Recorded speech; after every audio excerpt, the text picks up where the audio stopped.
I'm not going to sit here all day waiting. I want my coffee and I want it now. This is your last warning. Lazy good-for-nothing moron. Oh, you're an American? Oh, I feel like I'm seeing an old friend, even though we never met. Just the sound of a good old American voice. I must confess, it warms my heart. Could you say something else? I don't care what it is. I just need to hear the sound of your voice. Bring me the lousy coffee. Thank you. My name is Sarah Greenwell. Actually, as of last week, it's Sarah Greenwell Pitkin due to the occasion of my first marriage. What's your name? Or maybe I should just sit quietly and mind my own business? I'll give you till 10. Then I will not be responsible for my actions. 1, 2, 3. Me mama's sick, Miss Madison. I'm alone in the kitchen trying to feed and clothe the twins for the day ahead. Oh, for Pete's sakes, Evelyn. Your mother's drunk and the twins are 18 years old. I want my coffee now. Right away, right away. If I had the courage, I'd end it all.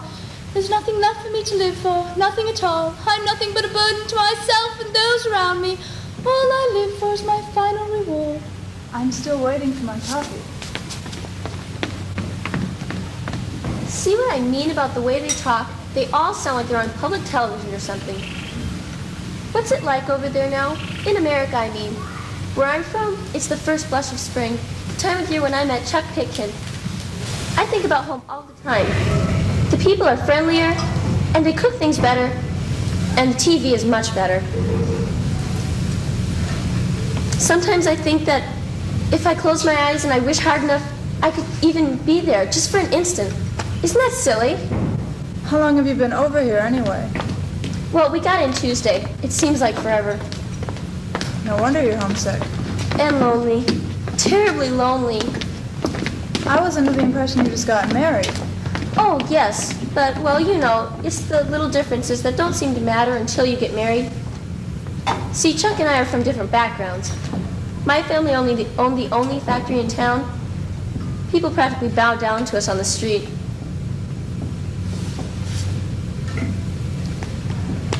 Where is my coffee?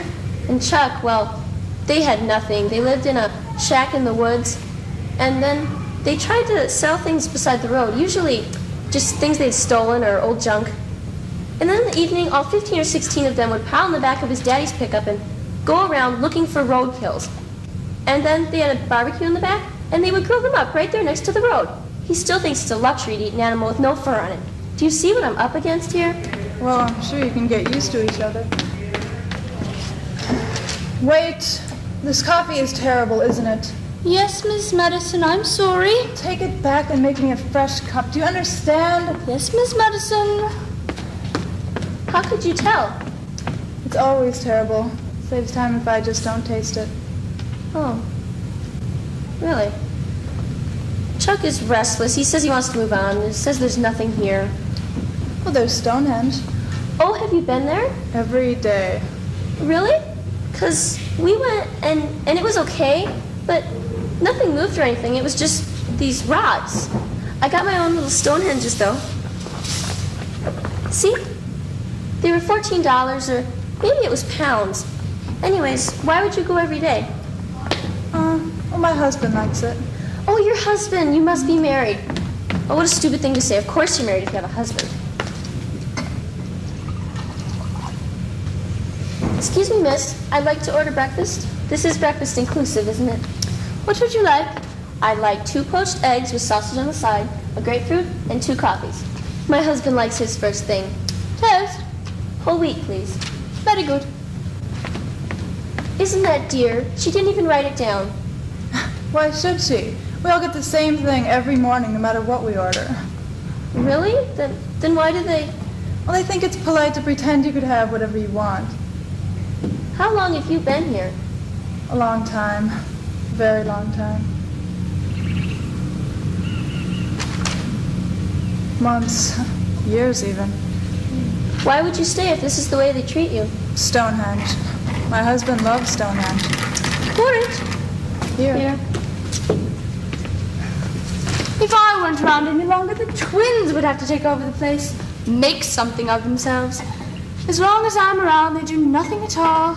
I'm holding them back something terrible, and they're quick to tell me. I can barely see through the black cloud that surrounds me.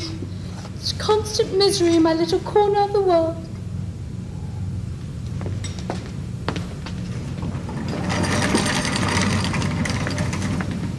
I feel so much better the more I know of that woman's life. My little problems don't seem near so bad. What is it? Oh, nothing. It's just, I think Chuck is trying to kill me. My God, really? Yes, he refuses to drive on the left side of the road. Says he's been driving since he was 10, and he sure as heck won't let a bunch of foreigners tell him what to do. He just grits his teeth and barrels ahead. All the other cars have to swerve out of the way.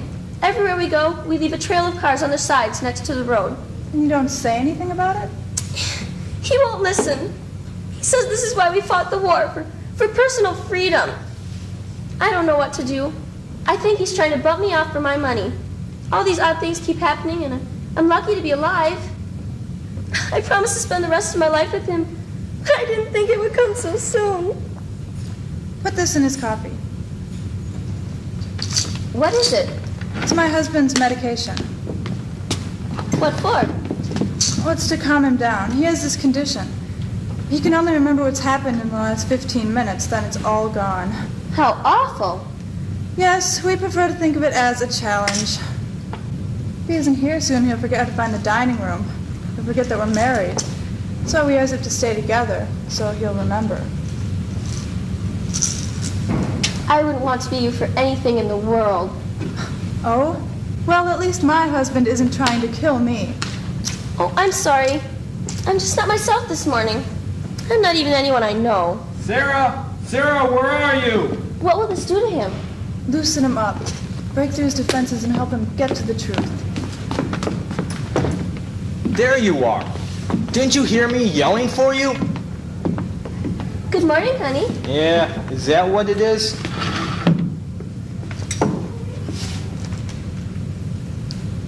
Would you like some porridge? That's what I'd like. Some lousy porridge. Maybe then we can eat some cement. What I want is a frickin' cheeseburger.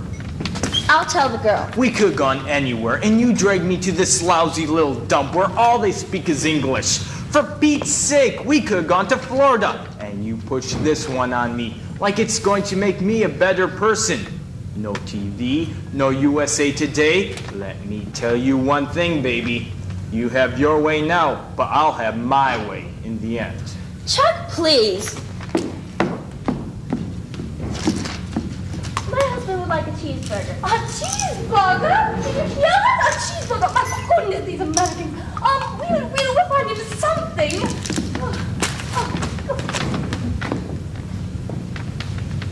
So what do you want to do today? Oh, I don't know. Maybe we can find some funny rocks to stare at. Shh. My friend Alice goes there every day. That figures.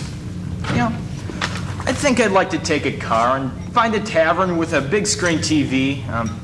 Maybe catch some bowling, and get drunk on my butt, pick up a hooker, and come home and throw up all over your clothes. Well, what about me? This is my honeymoon too, you know. I don't think you'll have to worry about that. Why not? Let's just say your honeymoon has been planned for you. Jeez, I don't think he made it. Hi, Claude.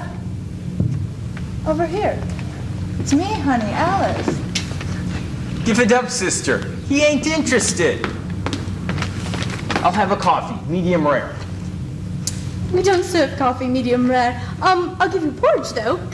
Your doctor says I'm in excellent health. Miranda says, confusing me with my late sister, you've got the body of a young woman and the mind of a small child. I predict you'll live till 120. Don't be putting your curses on me, I said. I can barely drag myself through the afternoon. Why, if I were nimble enough, I'd leap in front of a speeding bus. Does this look like a cheeseburger to you? Does it?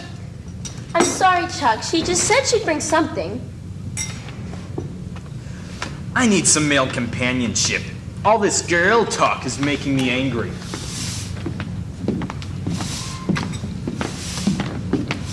Hey, bud, on your own?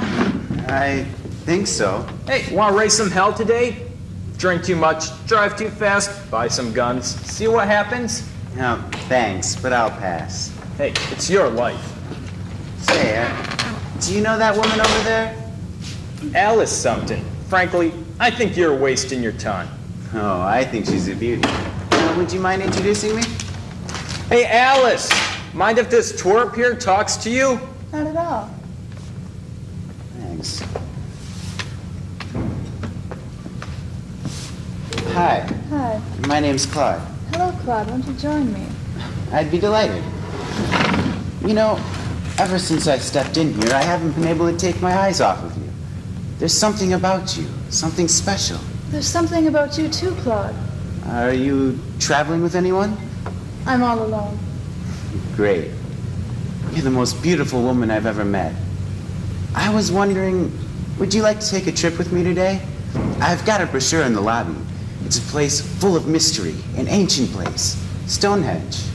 I was wondering if you'd like to come along. I'd love to. Thank you for asking. I think we should leave right away. I've heard it's better in the early morning before all the tour buses show up. There's so much I want to learn about you. Come on. We've got all the time in the world, Claude. Remember when it was like that, Chuck? Whatever happened to us? I don't know. Sarah, stop! Don't drink that coffee. What's wrong, Chuck? There's poison in that coffee, Sarah. I put it there myself. You've been trying to kill me this whole honeymoon, haven't you? Yes, but now I see it's something else I'm mad at. How bad my life has been, having to eat small, furry animals, that sort of thing. And then I start to think about how much you love me, and I start to hate myself for you loving me as much. And then I start to get confused, and when a man gets confused, he has to take immediate action. Sarah, I'm sorry.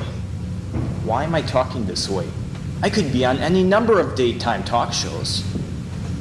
Well, Chuck, I put something in your coffee, too. What? It wasn't poison, just some medication that Alice gave me when I told her that you were trying to kill me. Whatever it was, I want to hold on to it my entire life. I've been trying to forget what I now feel. Sarah, would you like to go to Stonehenge today? Stonehenge? You really want to go? Yes, I think I might understand it. Okay, but promise me one thing, Chuck. Anything. Will you promise to drive on the right side of the road? Yes, dear. For you, I'll do that.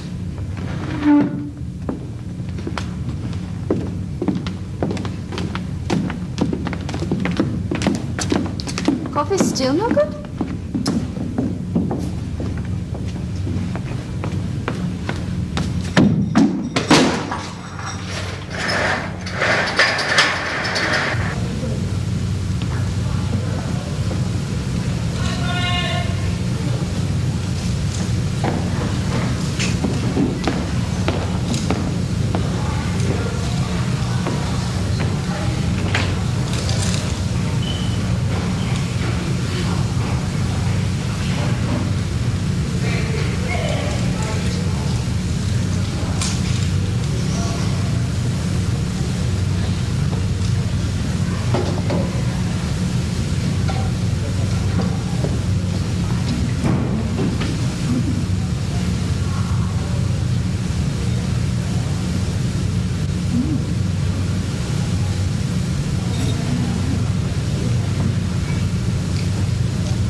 No one needs to suffer alone.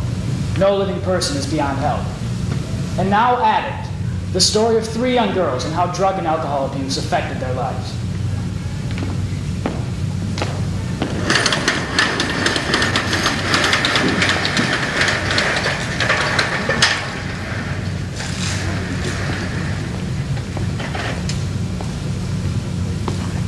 I loved grade school. The rooms were always bright and I always knew the answers. Then everybody grew up. Everybody except me. And I couldn't catch up. My first day at junior high lasted forever. I got sick in gym class and threw up on the floor. I ran home as fast as I could. I begged my mom, please don't make me go back. Michelle, you have to. I couldn't sleep. I went to the kitchen, to the cabinet where we kept the liquor. I got a glass and poured, I don't know, Something. It tasted terrible. But I felt a little better. I got to sleep. The next day was just as bad, though. I made it through class, but everyone was laughing, and no one would come near me. I knew what I had to do. In the mornings before school, I'd take a little drink. It was okay for a while. But then, it was like every teacher I had decided that. Tomorrow, each of you will read your report aloud to the class. I couldn't sleep again. So I'd take a drink at bedtime.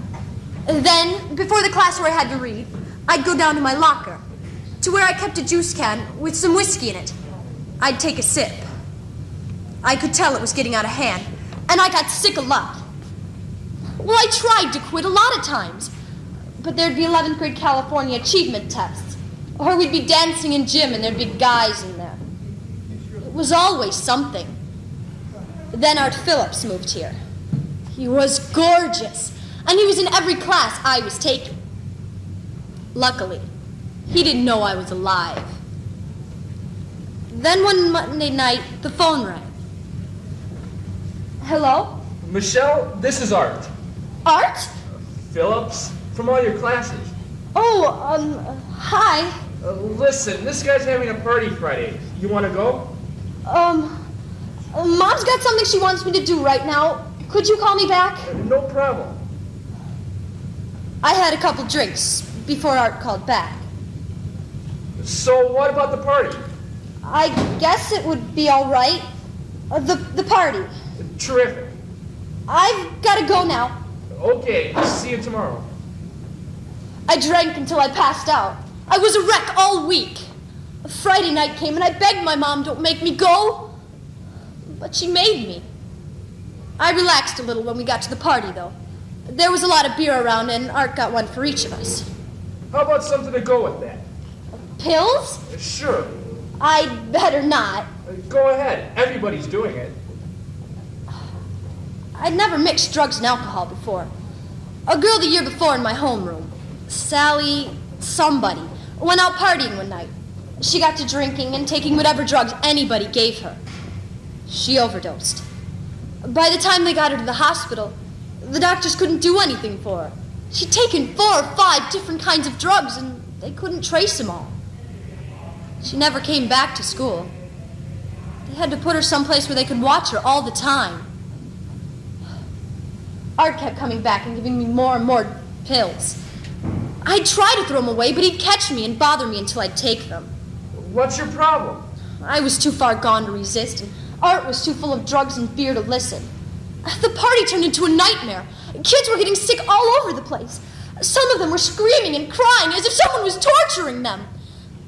People started passing out all over the room. It looked like a battlefield where both sides had lost the war. Art was the last one to fall. Except for me. I thought I was all right. I was still standing. Then my head started spinning, and my vision started to fade.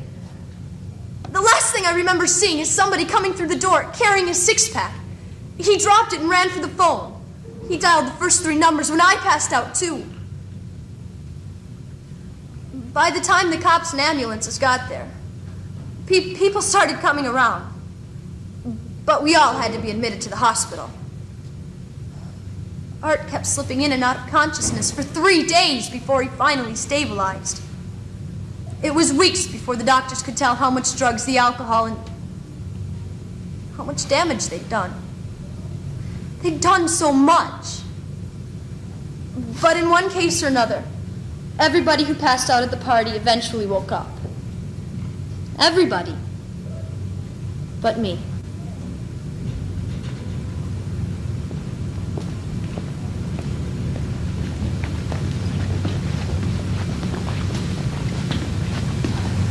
There wasn't a lot of love in my life. When I was 2, Dad thought it'd be easier for me and Mom to get along without him. So he left about 3 o'clock one morning. He took the car and all the money we had in the house. Mom had to work day and night. Guys ignored me, and I really didn't have much to say to the girls at school. So I tried to find some love sprayed on the back of a stamp. LSD. I turn up my stereo, drop some acid, and find stuff in my head I never knew was there. Everybody would tell me about the bad side, bad flashbacks, bad trips, but I didn't buy that. And then I met Ben. He had brown hair and hazel eyes and a smile that would knock you out. I'd see him 2 or 3 nights a week, and we always had a really great time. He told me he liked older women, which was perfect since I was 16 and he was 7. I was turning on a lot, trying acid on sugar cubes, on the back of a stamp. I got some mushrooms one time. But Ben was more important than any of that. If I knew I'd be sitting for Ben, I let the acid go. One day, since I wasn't scheduled to babysit for him, I came home and dropped some acid. And the next minute, Ben's mom called. Paul's boss just came into town, Jimmy, and we have to take him to dinner. I know it's short notice, but could you possibly fill in for us? Something told me to say no, but I was so afraid they wouldn't find a good babysitter. I'll be right over. Thanks, Jimmy. We always feel so much better when he's with you. I convinced myself that the acid wasn't going to take, since nothing had happened by the time I got to Ben's house. Jimmy, are you okay? Oh, sure, Ben. You seem kind of different. Oh, I'm fine. What do you want to do? Did you bring any records? I left home so fast I forgot. I'll do better next time. We can play some of mine. And that's when the acid caught up with me. In the worst way, a bad trip. I started hallucinating. I thought I saw something in the corner of the room. Ben, what's that? What's what? Can't you see it? What is it? Jimmy, you're scaring me. There, in the corner of the room. Can't you see it? It's getting darker and darker. Can't you see it? I don't see anything, Jimmy. It was like my mind had split in two. I was hallucinating, but I was still trying to care for Ben, and I could see both sides at once. Give me your hand. No, what's the matter with you, Jimmy? I was frightened myself, but I had to protect him. We'll be okay. Stay away. You're scaring me. It won't get us. I'll help you. No. I grabbed for his hand, but he ran out of the house. I ran after him, screaming for him to stop. He was headed toward the walkway bridge over the expressway. Ben, stop! By the time he was at the middle, I was almost to him. So I reached for him, and he started to climb the guard fence. Don't hurt me, Jimmy, please. I wouldn't hurt you, Ben. Get away. We'll be okay. But I reached for him, and he got so terrified, he lost his hold of the fence. Jimmy! I saw him hit the pavement. 5 cars passed over him before traffic had a chance to stop. The hallucinations were over by then, and all I could see was Ben. I just stood there looking down at him. I tried to climb the guard fence to follow him, but I couldn't. So I ran too. I didn't stop at the interstate. I didn't stop until a family from Portland let me out of the ocean. I just lived at the beach. People always left a bit of sandwich or maybe half a cold drink, and there'd be some money sometimes. And I'd think about buying some acid, and then I'd think of Ben. One day the temptation just got too big, though, and I scored an LSD stamp about sundown. I just walked along the beach. And that's when I heard Ben. Jimmy, help me. I looked out into the ocean, and there he was, maybe 100 feet from shore. Jimmy! I swam for him, but when I looked up again, he was 100 feet away. I kept swimming. Please help me, Jimmy. I grabbed for him again, only this time he was so far away, but I kept swimming. I kept trying to reach for him again and again. I had to keep trying. I had to.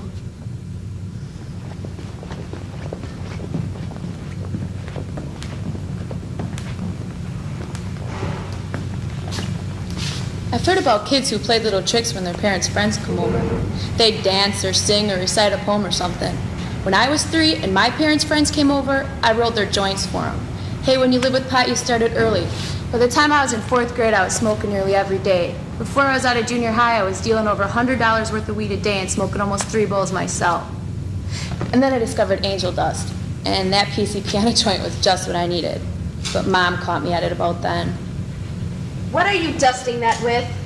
Seasoning salt? Don't be smart. Is that PCP? Yeah, what if it is? Because if it is, I want you to flush it. Not likely. Very likely. Hallucinations or not, that drug can flash at you at any time. Leave it alone. You have to understand that this advice came from a woman who spent most of her life with a beer in one hand and a joint in the other. Her worrying didn't worry me, but I got to be really into it. I never dealt it, though. mainly because I was afraid I'd run out. Not that I didn't share. Hey, that's what got me busted. Dusted a J for a friend one day before school and we got stoned. And she went all weird in class and started screaming and everything. And they told her they let her off if she named the dealer. She named. It is the verdict of this court that you are guilty as charged on both counts of delivery of a controlled substance. Your punishment is assessed as 2 years at the State Correctional School for Girls at Hopkins. However, as this is your first offense, I will offer you an alternative. The sentence will be suspended to 3 years of juvenile probation if you agree to work 12 hours each weekend in the housekeeping department at the Chemical Abuse Wing of Children's Psychiatric Center. Jails don't appeal to me, so I took it. I didn't know that there are different kinds of jails. Drugging at children's is one of the worst. Grab a broom from the closet. I'll unlock the vegetable bin for you. Vegetable bin? You'll see. She unlocked the door, and I saw the vegetable bin. It was a room full of the most pitiful people I had ever seen. Most of them PCP flashers who'd never be outside again. They looked like beaten, starving dogs. Most of them had to be restrained for fear that they'd hurt themselves even more. And each had his own pain. There was one guy who flashed that fire ants were crawling inside his hands. He'd slam his fist on the floor again and again. And his flashes were so regular that the bones never even had a chance to heal. He had to be fed by an orderly. Then there was one girl who a couple years earlier flashed that her tongue had turned into a tarantula. She ripped it out. They found it across the room the next morning. But she kept flashing on the same thing, and she loosened all the teeth on the inside of her mouth and clawed her cheeks so much that the marks showed on the outside. And then there were those who were too weak to do anything. They just lay there, but sometimes you'd hear them gagging and you'd know the flashes were back. Okay, I saw what the judge was after. I quit PCP and marijuana that day, and I moved in with my grandmother because my parents were still toking all the time. It's kind of nice knowing that there's nothing in the brownies but chocolate. In a month, my grades were on the way up, and I started getting into really square stuff, like school dances or passing dumb, embarrassing notes about guys. I was through with the marijuana, and I was through with the PCP, but the PCP wasn't through with me. I went to bed at 10:30 on January 16th, the 45th day I'd been clean. I woke up at 2 a.m. There were rats chewing behind my eyes. I shook my head trying to get them out, but they just kept chewing. At 4:30, I found my grandmother's knitting needles. At 4:33, I shoved them in. And I just kept shoving them into my eyes until the rats quit chewing. They put me in children's for a while.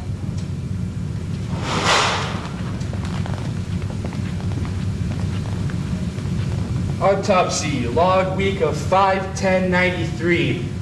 Minson Pathology Laboratory, Arthur H. Minson, MD, Medical Examiner. Anglin, Jimmy, female, 17 years. Site of death, offshore Allen Beach. Body recovered by Coast Guard. Death due to suffocation by drowning. Trace amounts of hallucinogens, accidental. Bailey, Michelle, female, 16 years. Site of death, private residence, 2816 Patton. Death due to massive drug overdose, specific drugs undeterminable. Complicated by blood alcohol level 3.0. Some deterioration of liver, accidental. Evans, Janice, female, 16 years. Site of death, Chemical Abuse Wing, Children's Psychiatric Center. Death due to earlier brain injury, complications and infections secondary to self-inflicted knitting needle puncture wounds. History of drug abuse possibly contributory, accidental. No one needs to suffer alone. No living person is beyond help.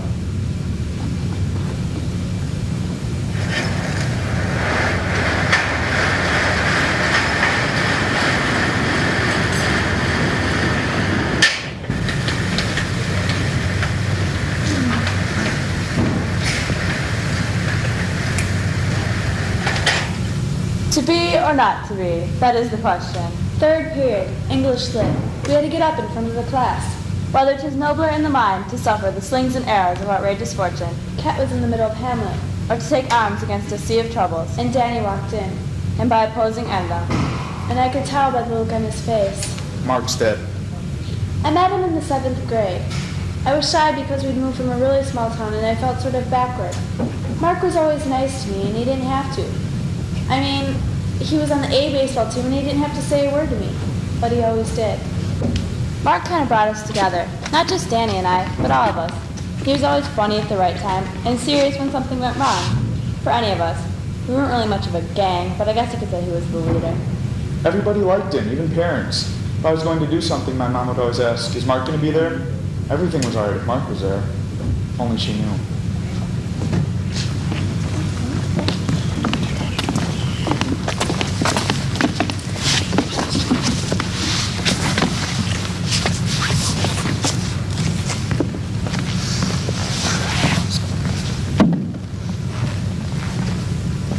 Y'all may be wondering why I brought you here to the roof of a 16-story building in the middle of the night. Sit down, Mark. Okay, so why are we here? We're going to play a little game of Elimination Trivial Pursuit. If you miss your question, you take a short walk that direction. Guess we only play one round. Seriously, I brought the deck. Pick a card. Okay, Sarah, what was the occupation of the legendary Casanova? I don't know. Bye, Sarah. Wait, I get a guess. Was he a librarian or something? Hey, that's right. Are you kidding? I got it? Okay, Mark. What organization was founded by Juliet Lowe in Savannah, Georgia in 1912? Oh, I know. I'll give you a hint. On my honor, I will try to do my duty to God and my country, to help other people at all times, and to obey the blank blank law. The Marines? Wrong, the Girl Scouts. You were a Girl Scout? I was a brownie. I was a Girl Scout. My turn. This is for Danny and Kat. What is the significance of today? Saturday? March 8th. This isn't your birthday, is it? You two may not be romantic, but I am. This happens to be your anniversary. Congratulations. Compliments to my dad's liquor cabinet? Oh, I completely forgot. Me too. I didn't. I think Mark might have lived longer if he hadn't tried to hide. I mean, they have drugs now to keep people stronger. But I guess he didn't know about that. I guess he just got scared.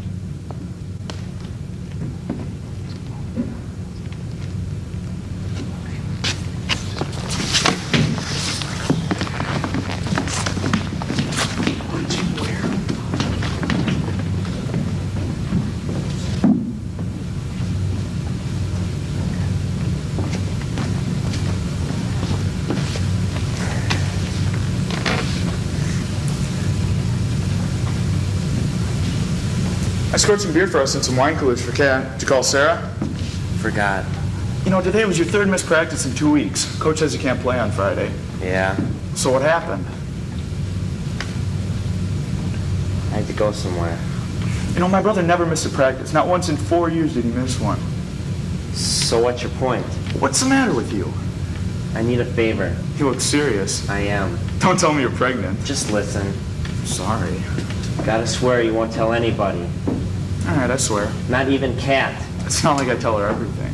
No questions either. Okay. Can you get the keys to the building that your dad's gonna tear down? Maybe. Why? You've got to get them for me. Maybe I shouldn't have let him stay there. Maybe I should have told his mom or something. But I didn't know what to do. It all happened so fast.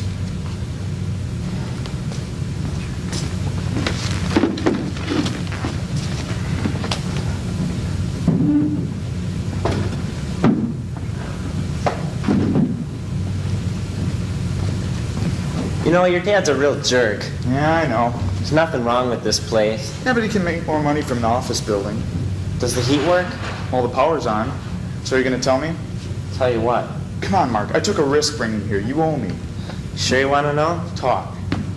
Missed practice 2 weeks ago because I had to go get a test. What kind of test? It's called the HIV antibody test. I got the results back yesterday.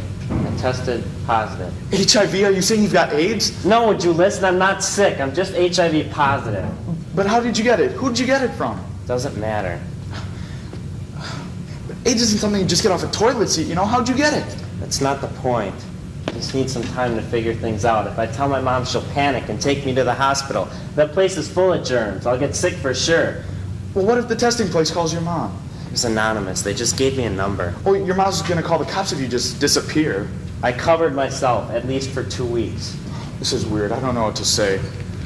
Get out of my dad's building was what I wanted to say. He stands there 2 feet away telling me he might be carrying the AIDS virus. People die of AIDS. They don't even have a cure for it yet. And we're having this conversation as he got caught cutting class and wants me to forge him a note. Look, if you don't want me to stay here, I'll understand. I just need some time to figure things out. Of course I let him stay. He was my best friend.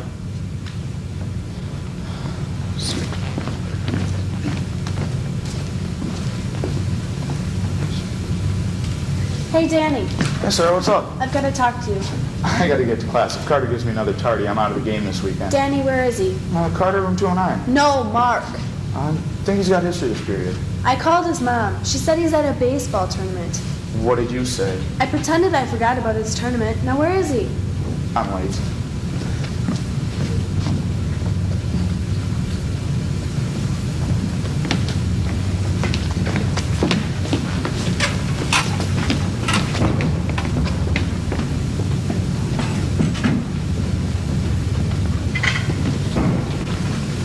The HIV/AIDS fact book. Everything you need to know to protect yourself and your family. A little late for me. AIDS is a disease that makes your body vulnerable to many other diseases. You can't get AIDS from giving blood or from casual contact as when living with a person who has AIDS. You hear that, cockroaches? You're safe! AIDS is transmitted through blood as when sharing IV drug needles and through exchange of bodily fluids such as in sexual intercourse. AIDS is a very difficult disease to catch. Well, lucky me. It can also be transmitted from a mother to her child during pregnancy or at birth. I don't need to know this stuff. AIDS symptom checklist. Okay. Swollen lymph glands, fatigue, fever, weight loss, diarrhea. Mark? Shut up, man. You want those street to hear you? Why didn't you tell me about Sarah? Back off, Danny. You don't tell me everything about you and Kat, you know. Yeah, well, this is a little different. You could be carrying the AIDS virus and you could give it to her. I didn't. Did you tell her you could be giving her AIDS? I didn't. Did you use a rubber or did it just happen? Danny, where are you? You swore you wouldn't tell anybody. I didn't. Mark! I'm so glad I found you. I was so worried. Sir, did you follow me? It was so fun. I borrowed my mom's car.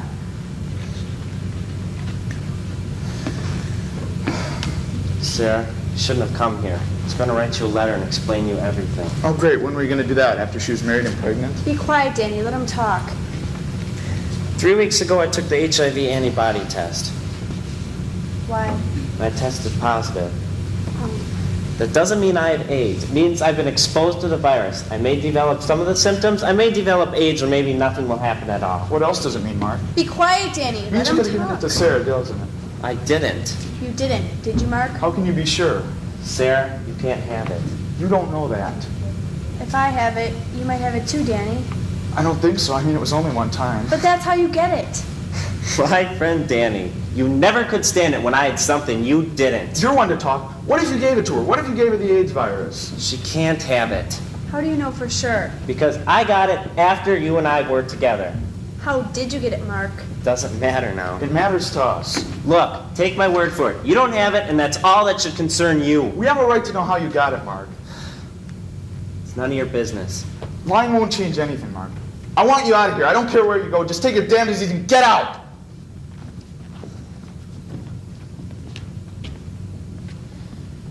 I knew about AIDS, but I never really thought about it. Suddenly I was thinking about it a lot. Danny used to ask me why I didn't want to sleep with him, and I didn't know what to say. It wasn't because of parents or religion or anything like that. I didn't know why until Danny called that night. I was in the kitchen watching my mom teach my little sister how to close those Ziploc bags, and Danny said, Mark tested positive for the AIDS virus. All I could think was, if I died, who would take care of my little sister? And then I knew why I didn't want to sleep with Danny or anyone. I didn't want to die.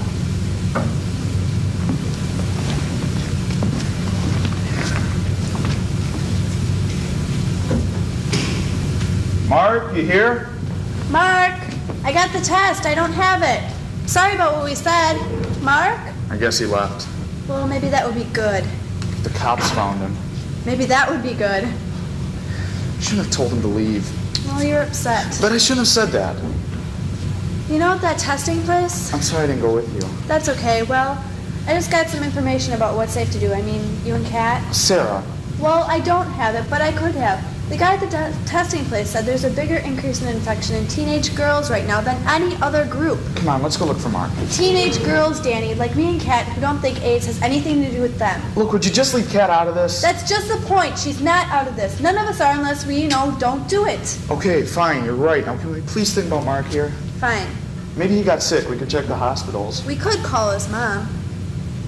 You just called her. Mark, You're here. So are you. are you okay? No. We should go to the hospital. Fever, fatigue, swollen glands. Some people go for years without any symptoms, but you know me, I strive to be first. Look, Mark, stay here. I'm gonna get my car and come around the front. No, my mom's coming. I wasn't exactly expecting you guys. Mark, don't be angry. I went to the payphone around the corner. It's a good thing my mom was home. Mark, please. Did you get tested? Yes, but I'll have to go again in 6 months because sometimes it doesn't show up right away. But you were negative. Yes, but Mark, you have to understand, we were scared. It took me completely by surprise. Told you I didn't have it when we were together. Mark, I'm sorry. Would you guys leave? I'd like to say goodbye to my cockroaches in peace. Mark, Mark, I'm sorry, but when you wouldn't tell us how you got it, well, we had to check it out. Mark, let me help you. You want to help? Discover a cure for AIDS. Mark. Get out.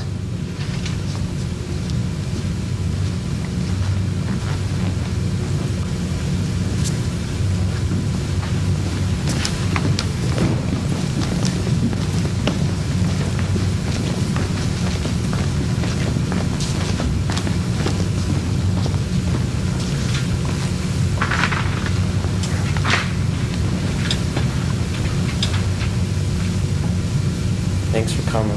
I brought you a card. I asked the coach if we could dedicate the last game of the season to Mark, but all of Mark's good friends on the team said they wouldn't play the game if it were dedicated to him. The guy with AIDS. Your mom said you were home last week. Yeah, for a couple days, but the pneumonia came back. Do you know when you'll get to leave again? I don't know if I ever will. Of course you will. Do you have a blanket on me? You have 2 blankets and a sheet. Does it seem cold in here to you? The room had the smell of no smell. Empty. I couldn't stop thinking about a picnic we all went on once. I was talking to Mark and we were talking about goals. He said, I figure my 20s are to play hard, my 30s are to work hard, and my 40s are for going into politics. I said, what about your 50s? He said, I can't plan that far ahead. They said a lot of things, a lot of words. Threat of opportunistic infection, combination of cofactors, and what a strong respiratory system he had. What a good thing that he played sports. And they talked about making him comfortable like he was going on a plane ride. But they never talked about making him well.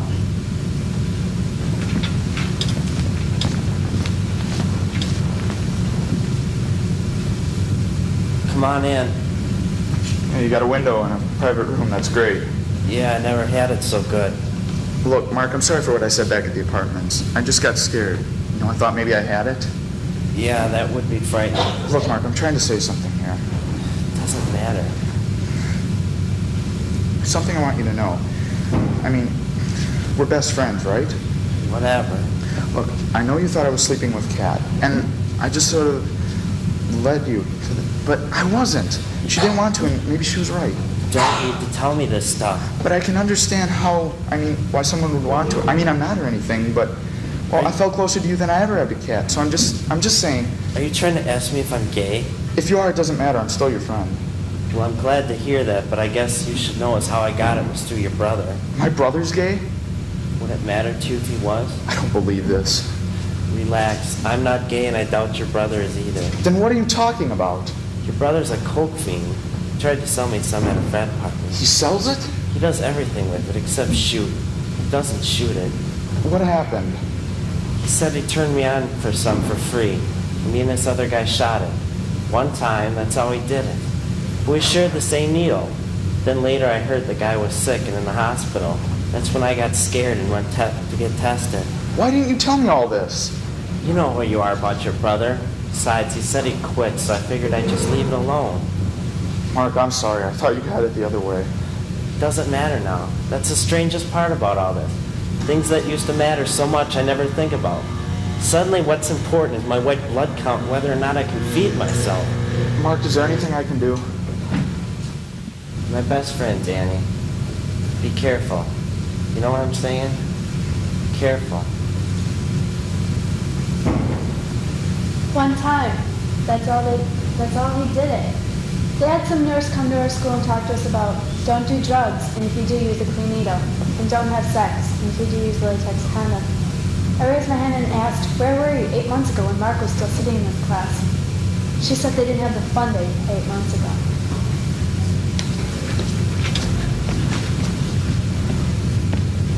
Mark, are you asleep?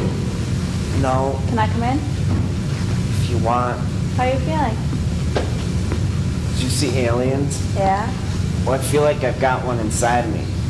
Don't worry, I'll let you know if my guts start to rip open. You can hit me with a flamethrower. Can't they give you anything for the pain? Give me all they can. It must hurt a lot. It hurts. Oh, God. Don't bother calling him. He's not home. I didn't know you were religious. I'm not. I was talking about God. That's different. There's not a whole lot to do here, so I trade off.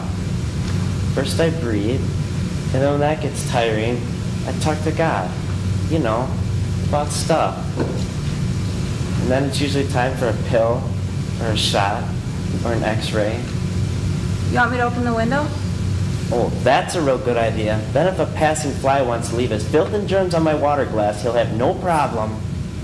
I'm sorry, I guess I wasn't thinking. Nurses wear gloves sometimes. It's like I'm a leper.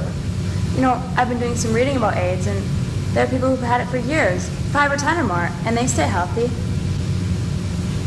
Kat, I know all about that.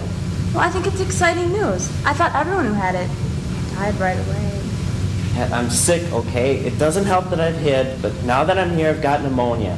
If I ever get over that, that's great. But there's a million other things that I can catch. It's like I'm wearing this big sign that says, infect me, I'm available. Well, I'm gonna die someday too, and so is Danny. Everybody dies. It's not the same. I know. No, you don't know.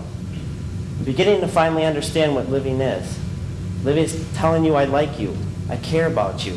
Living is telling Danny he's the best friend I know, and I'm proud to be his friend. Living is cutting math and dressing for gym and seeing my mom come home with a bag full of groceries and just sitting there watching her because she's such a great mom, which I never do. But I can't even do that anymore because I can't sit. All I can do is just open my eye, so I do that. I have to go. Don't. Sorry.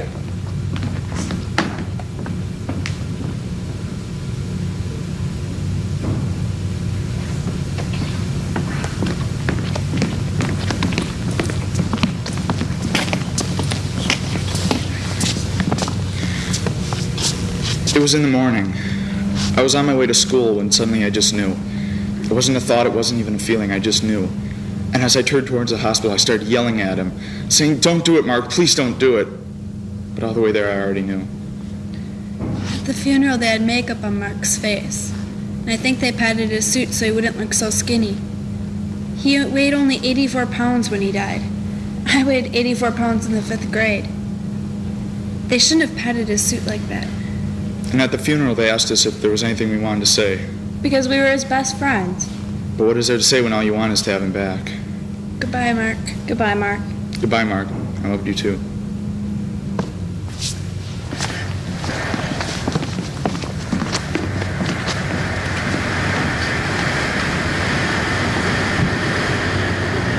We shall come to an understanding. Quickly, I hope. This prison exists to hold people who should not be allowed to mingle freely among normal citizens in our society. People who are bad influence. Yet we are not harsh. Let me tell you about one day in our life here. 3 healthy meals. Any prisoner who skips more than one is interrogated as to the reason. He must not be allowed to deviate.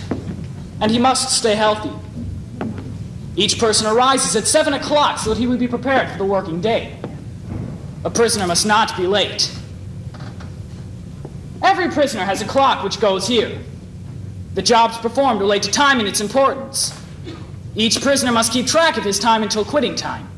They may be called upon at any moment to give this information, thus they are kept off balance, and therefore less efficient at planning, say, an escape. You may wonder who I am. I would like you to think of me as the keeper, the man responsible for keeping our 192 people occupied. The jobs performed relate to time and its importance. I'm proud to say many prisoners are employed in keeping their prison running. Take myself. Before I became the keeper, I was a businessman. I like to think that many of my skills are better used here than they were before. I realize now that I actually moved out of my field when I ran for this office. I felt that people wanted things changed. I found this was not the case. You must be aware that the very essence of permanence is an ability to ride with the current rather than to be swayed by the shock of passing eddies. The very clarity of purpose which appears to permeate the 192 prisoners all doing their assigned tasks. Very good. Stop. It's over again. Why have lights on? The light board is not responding. Why not?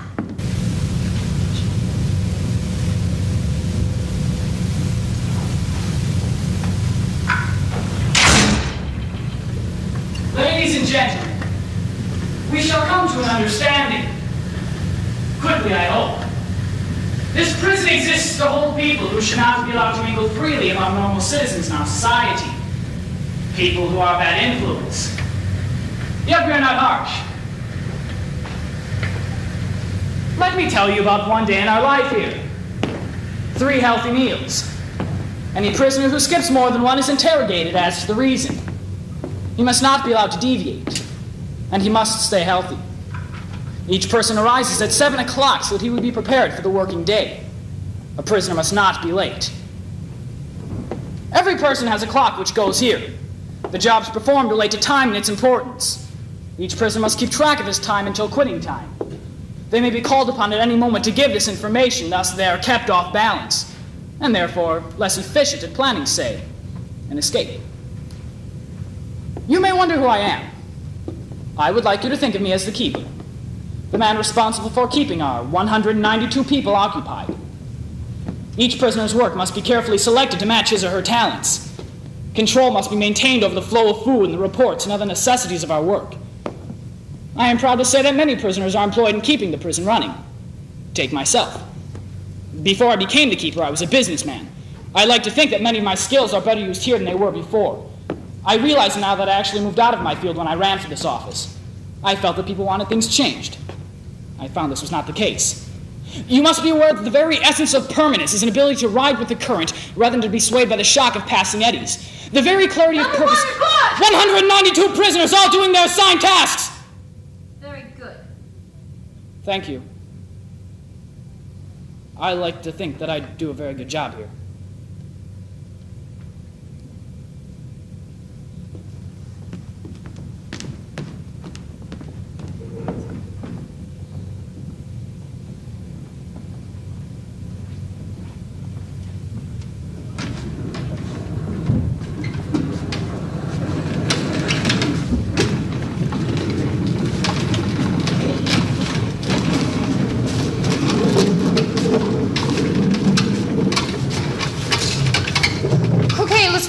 Not yet. Then where? I haven't got the feeling yet. I like it here. You picked the place in the last cell, and you know where that led. Okay, put it here. You like it here. It's okay. It should be perfect. I just haven't got enough feeling for the place. I'm going to put this over here. See how that works.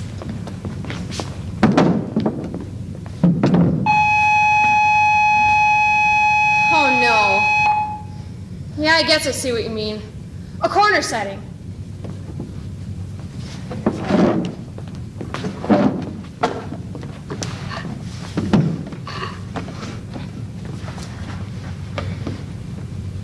No, I can't take this. It's too crowded. No. Consider the feeling. Try it over there.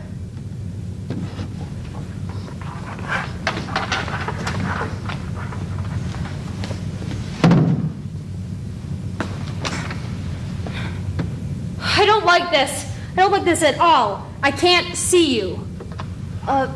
Move them both in.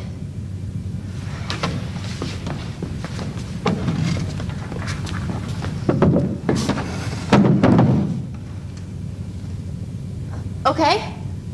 Almost. What do you mean? Take a good look. Oh, no. Exactly the same. But we have this whole new room and we have to make a change. Look, if you want to make a change, I'll take that one.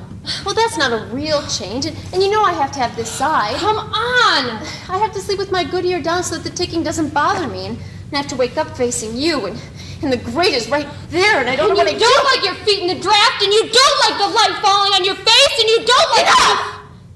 That is quite enough. Leave. Oh, sure. Leave! Really? Leave! Okay.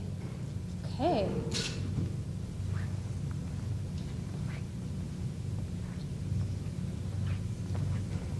That was quick. Nice to have things the way I want them. I'm the only one here, and I really only need one bench. Oh, this room was really made for 2 people. I could put this over here. Oh, not too confined, or this over here.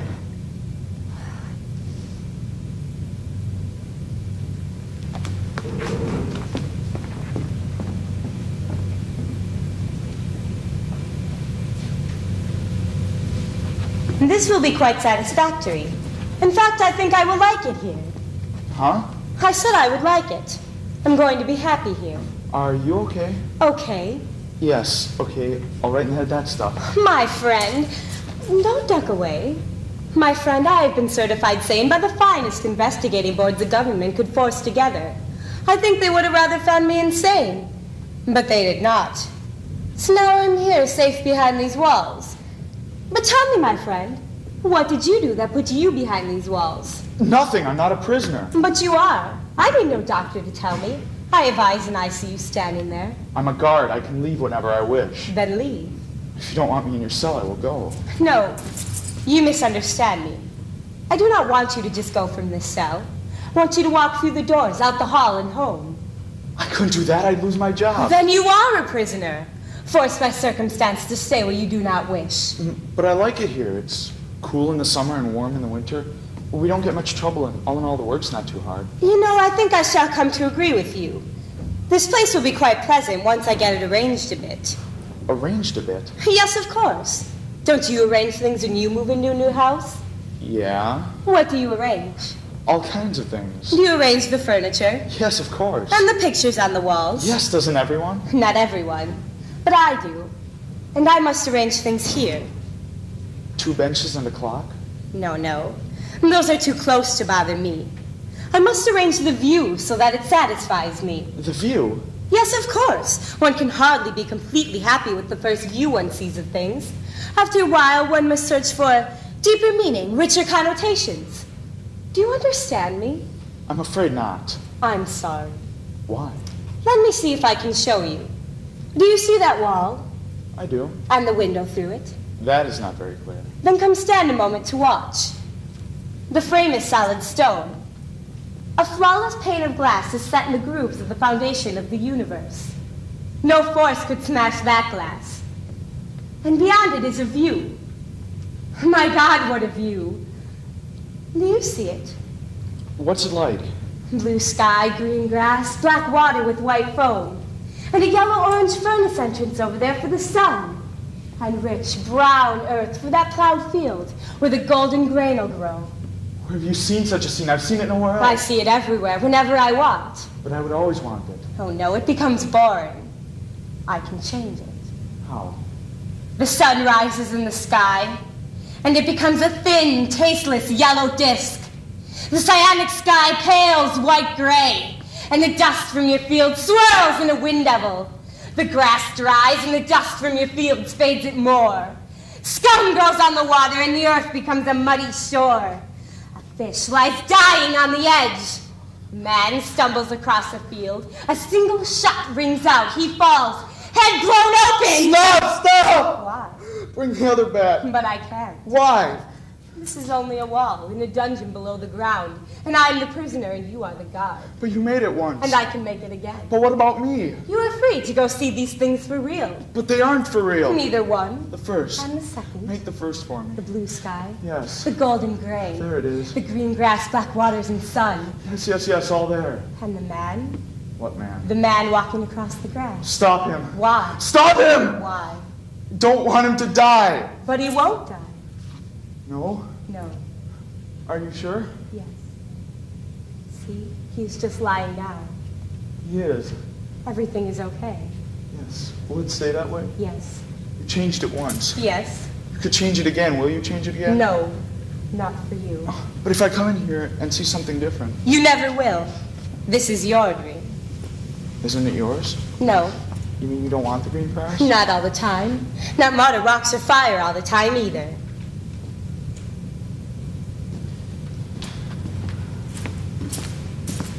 May I come back? You are free to come and go. But it is your window. You may come anytime. Thank you.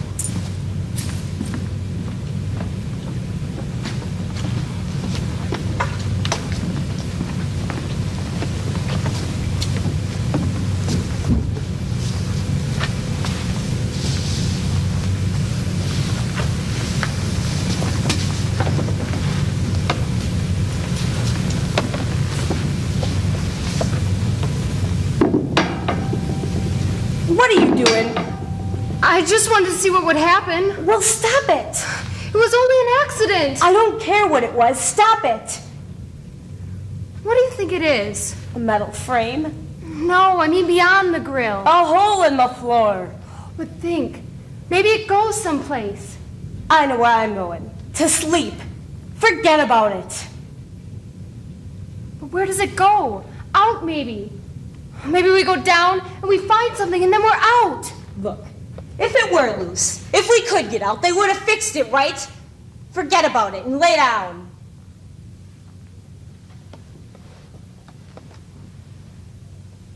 Where does it go? What the hell do you say? Where do you think it goes? Who the hell cares? But don't you wonder where it might lead? Hell. No, I don't think so. It doesn't have any heat or any smell. It just sort of exists.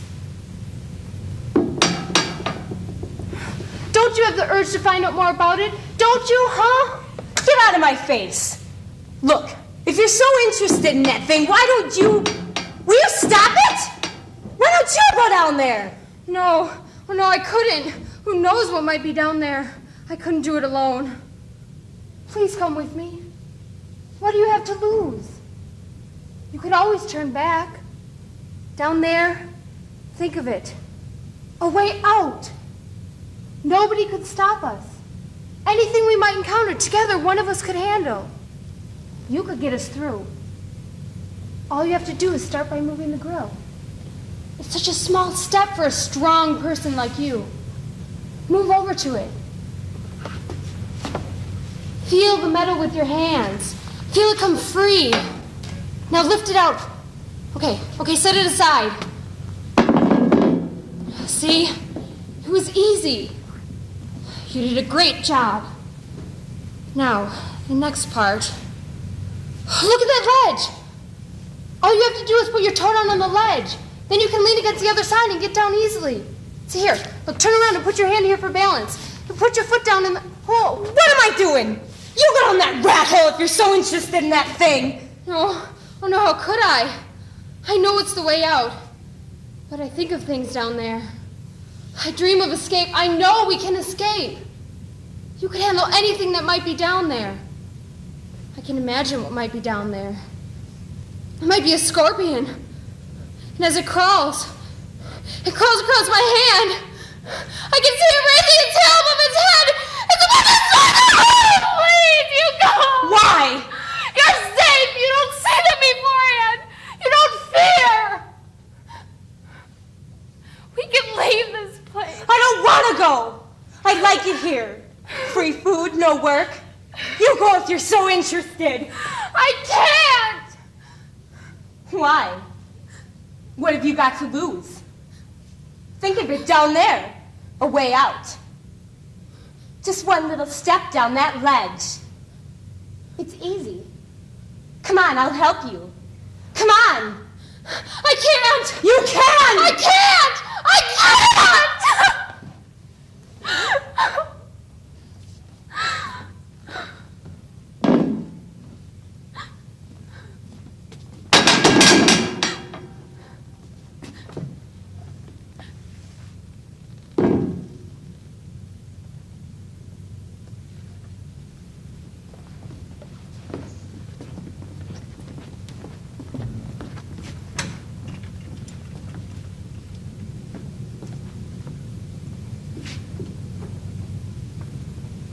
It's just a wall.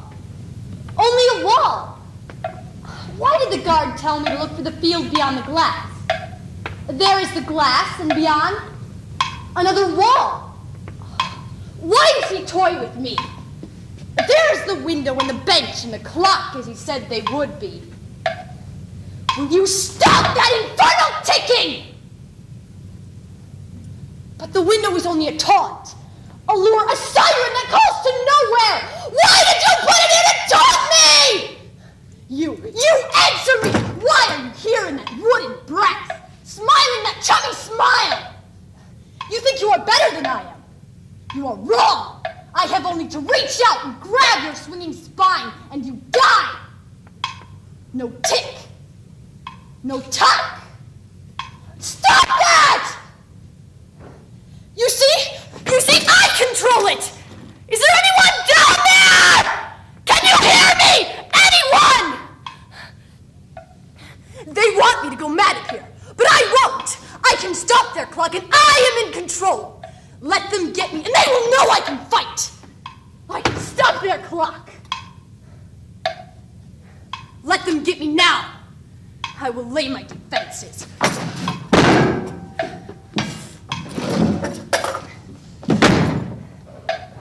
You see? I am set, protected. But the window, they might come through the window. I have them. Almost. I have them. They won't get me. I have them now. I have them under my control. Stop that!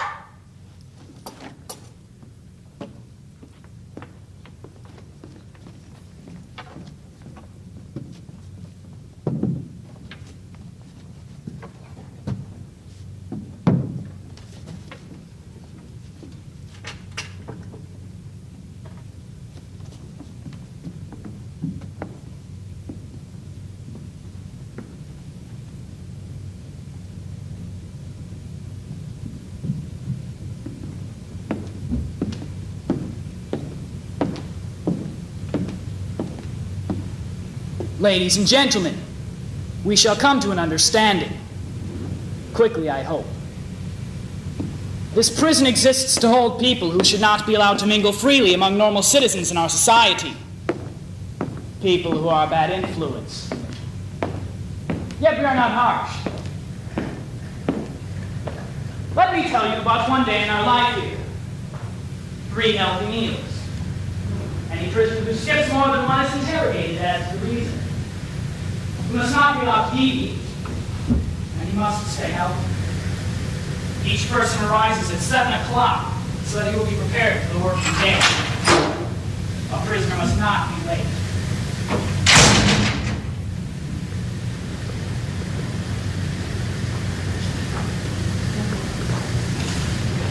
Right, Artie? I mean, I've got the ball, haven't I? Nobody's helping me. Everybody does his fair share. What's all this laughing about?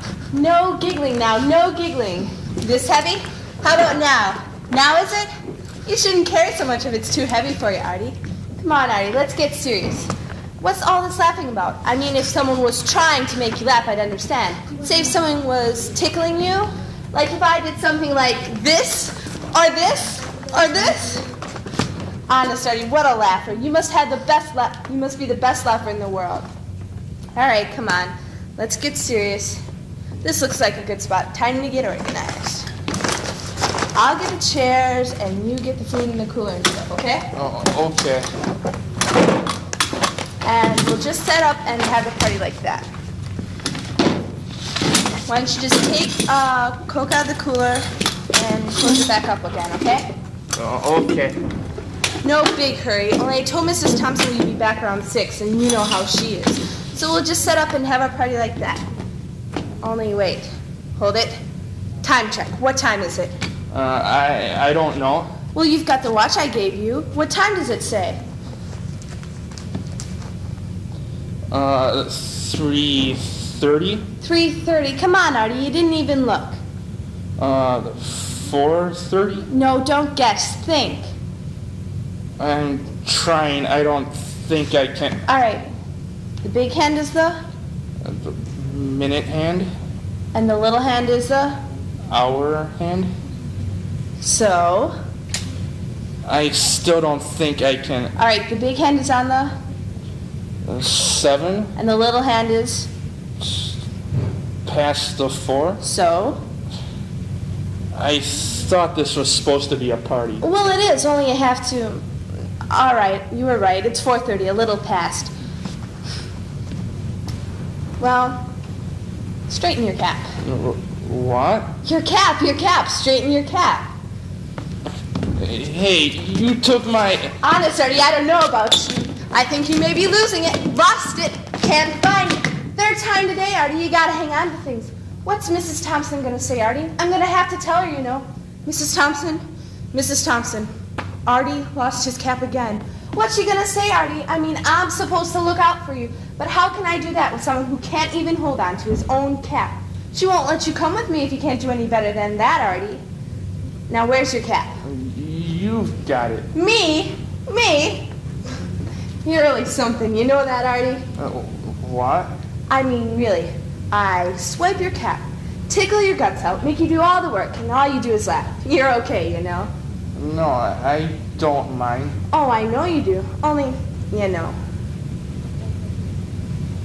No, I like it. Oh, I know. You know something? I like it too. All right, come on. Time for a soda. Follow me.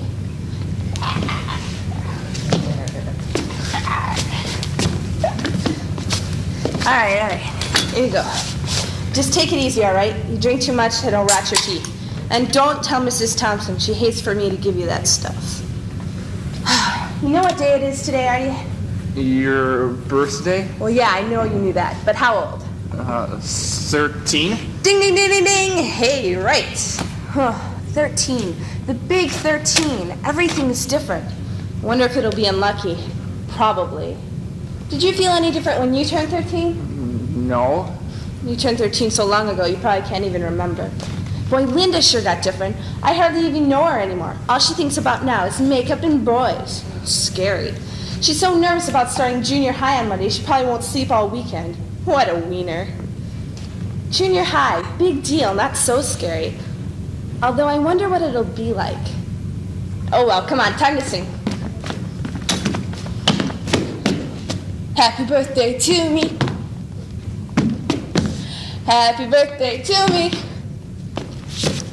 Happy birthday, dear Jennifer. What a nerdy name. Britton. Happy birthday to me. Hey, Brits. Peter, Linda, we were, why do I always do that? How'd you guys know where I was? Your mother. We stopped over to find you. Well, you found me all right. Not too embarrassing. So, what did you guys want? We're looking for you. Well, you found me. Yeah, we want to know if you wanted to go. Oh, listen, guys. I brought plenty of stuff. Chips, dip, Coke, Fritos, Cheetos, Doritos. But thanks. Listen. Coke. How about a Coke at least, Peter? Sure, why not? Linda. Okay. Super, just take a second. Listen, you guys all know each other. I mean, you both know Artie, right? Yeah, sure, sort of. Hi. Yeah, seen him around. How are you? Fine. Watch it, Artie, watch it! Artie, why don't you watch where you okay? You hurt yourself? No.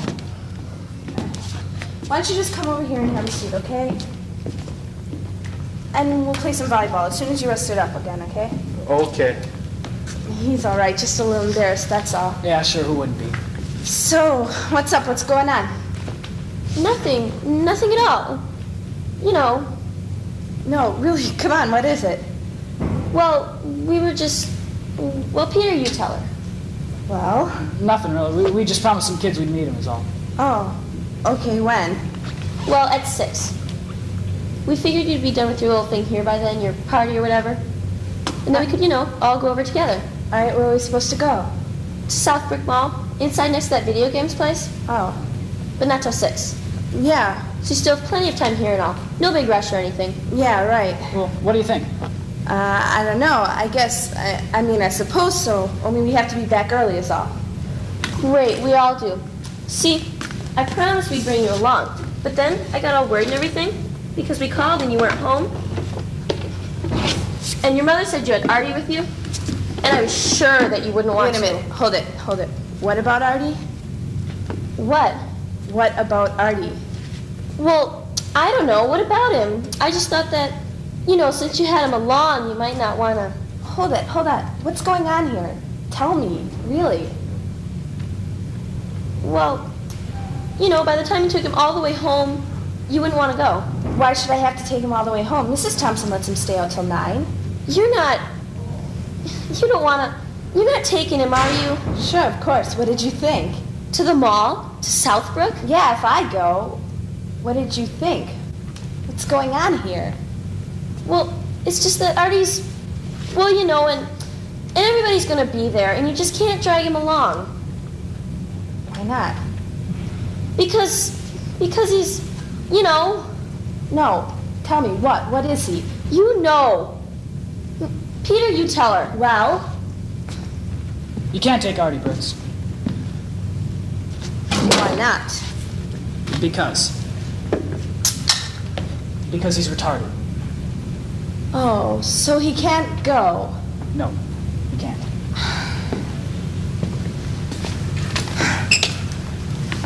Listen, Artie, do me a favor, all right? Sure. I want you to find the volleyball court and hold it. Can you do that? Sure, I can. All right, just find the court and practice serving. You can take the chips in case you get hungry and your soda. Okay, I'll practice. I remember how you showed me.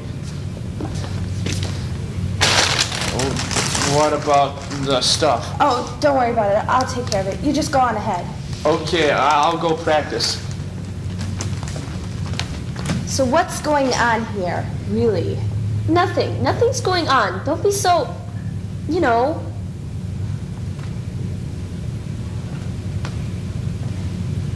You're afraid, aren't you? That somebody will see you with them. No.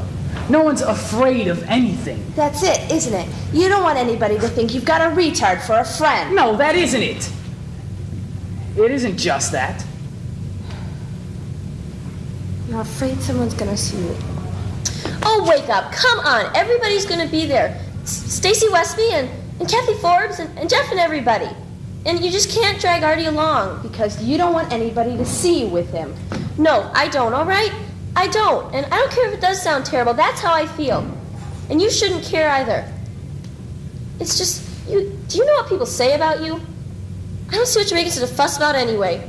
It's not like he was your friend or anything. All you do is boss him around and make him do things for you. Artie is my friend. And he does things for me because he wants to. And I do things for him, too. I don't care if it sounds weird to you. Artie's as much as my friend as anybody. Well, I'm sorry, but I don't want people talking about me. And I can't believe you don't care. You just haven't thought about it, that's all. No, maybe I haven't. Well, I have. And I know you think I never think about things, but I do. And I've thought about this. You just can't take him. I won't go if he goes. You just can't drag him along, okay? Is that what you think, too? Just doesn't make any sense, is all. I mean, you can't look out for him forever. Maybe. No, you can't. I mean, really, come on. It isn't even your job. Let that lady look out for him. She gets paid for it. I don't do it for money. Oh, then why? She does it for the money. I don't do it for the money. How many times do I have to say that? Artie is my friend, and I don't care. I don't take care of him. We have the fun together, and I don't care if that sounds weird. I like Artie. Okay, fine, you like him. Sure, he's your friend. Only you're not thinking. You can't look out for him forever, no matter what you call it. Better to let him know now. Why? Why now?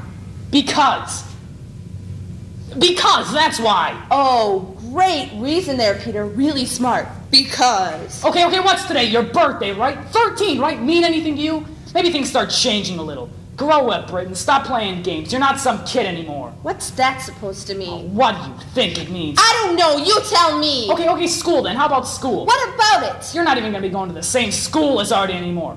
How are you going to look out for him then? Mrs. Thompson wants me to walk him to school every morning. It's on the way. And you're going to pick him up after school then every day too? I don't know yet. Take him to Max with you? Help him with his change. Artie can do that for himself. What about the swim team then? You said you wanted to try out. Know what time you practice? 6:30 to 8:30 every morning. How you gonna walk Artie to school then, Brits? I don't know yet. Look, it just doesn't make any sense. Junior high is different. It isn't for kids anymore. You start growing up. I mean, Artie won't even fit anymore. He won't even like it. I know. What are you gonna do? Take him along to parties? Stick him in the back seat? Sit with him at the basketball games? You can't be Artie's friend and still fit in. You're just being stubborn. Maybe. No, come on. It's time. You can't be Artie's friend forever. You might as well just let him know now. Why? Why now? Artie, what are you doing here? I found a volleyball place. Oh, good. Well, good job. Listen, you hear what we were talking about? You were talking about me. Yeah, we were just some stupid stuff. Nobody meant anything by it. That's okay. It don't matter. Artie, hey, Artie, where are you going? Home. Artie, wait. I don't think I like that new school. If you can't have any friends, it can't be a very good place. Artie, come on, wait. Artie! Be careful crossing Main, all right? And look both ways before you cross the street. I'll see you over at Mrs. Thompson's later. I'll see you later, okay?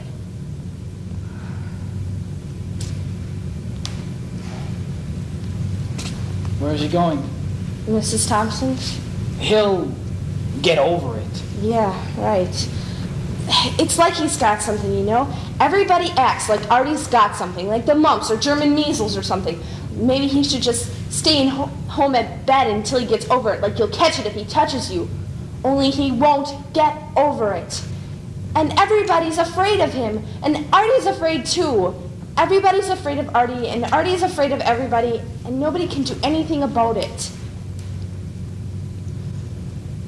You coming? I don't know, maybe later. Yeah, well, you gotta decide, because, you know. Artie's my friend. Yeah, well, you know. I don't know, maybe later. Well, listen, we gotta get going. Come on, Linda. Maybe catch you later? Yeah, maybe. Happy birthday, Briggs. Thanks. Yeah, happy birthday. See ya. Yeah, see ya. Happy birthday.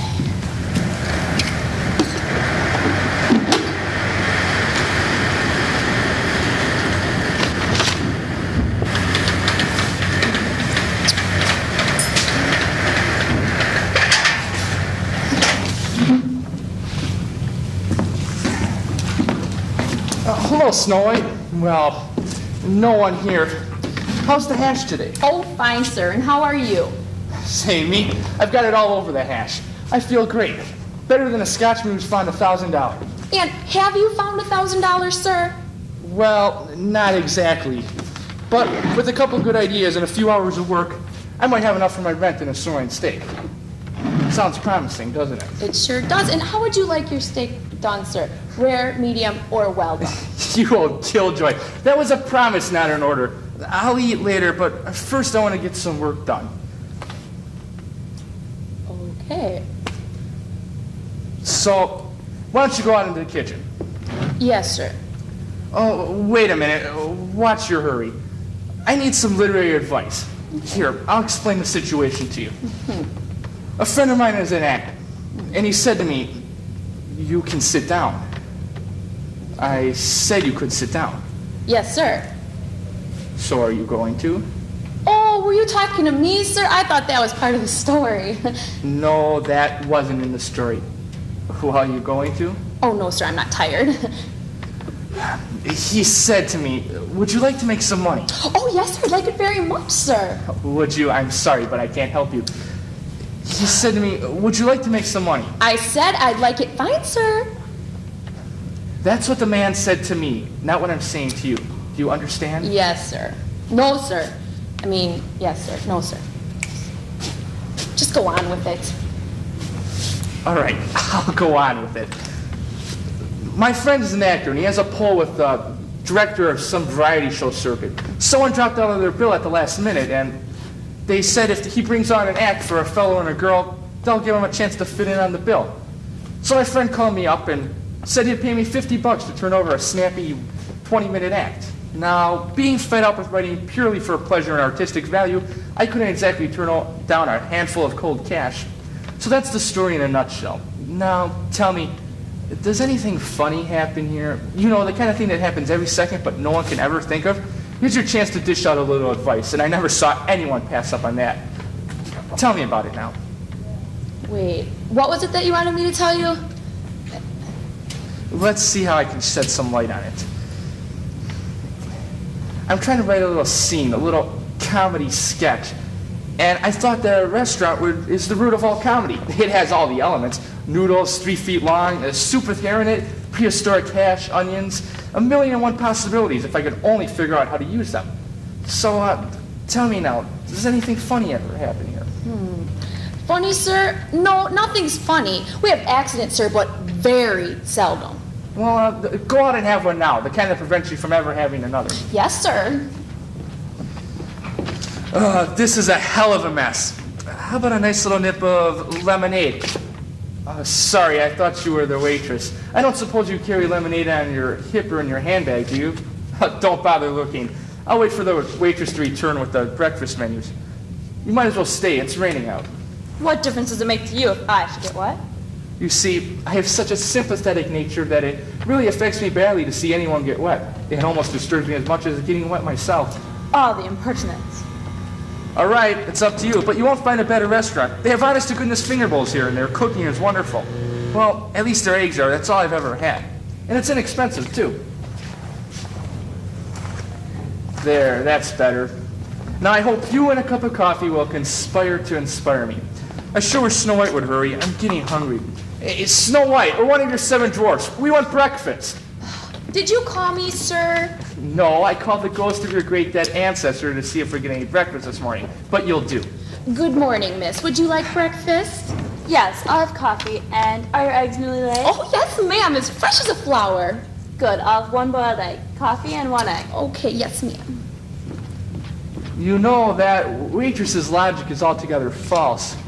Her theory is wrong and her major premise is full of holes. And she wears the dirtiest apron I've ever seen. What are you talking about? The eggs, of course. Fresh as a flower. I've seen millions of dried flowers, and we have a funeral wreath at home with wax lilies on it. The woman's absurd. I think you're absurd. She might have said, fresh as the west wind. Or a brook. I wonder if a brook would do. Do you think you can go on talking to me like this? Yes. What? A brook would do. This is fine. But I'm really hungry. Where's my egg? Oh, we can't serve 1 egg, ma'am. You'll have to order 2. Why can't I have 1 egg if I want one? This is ridiculous.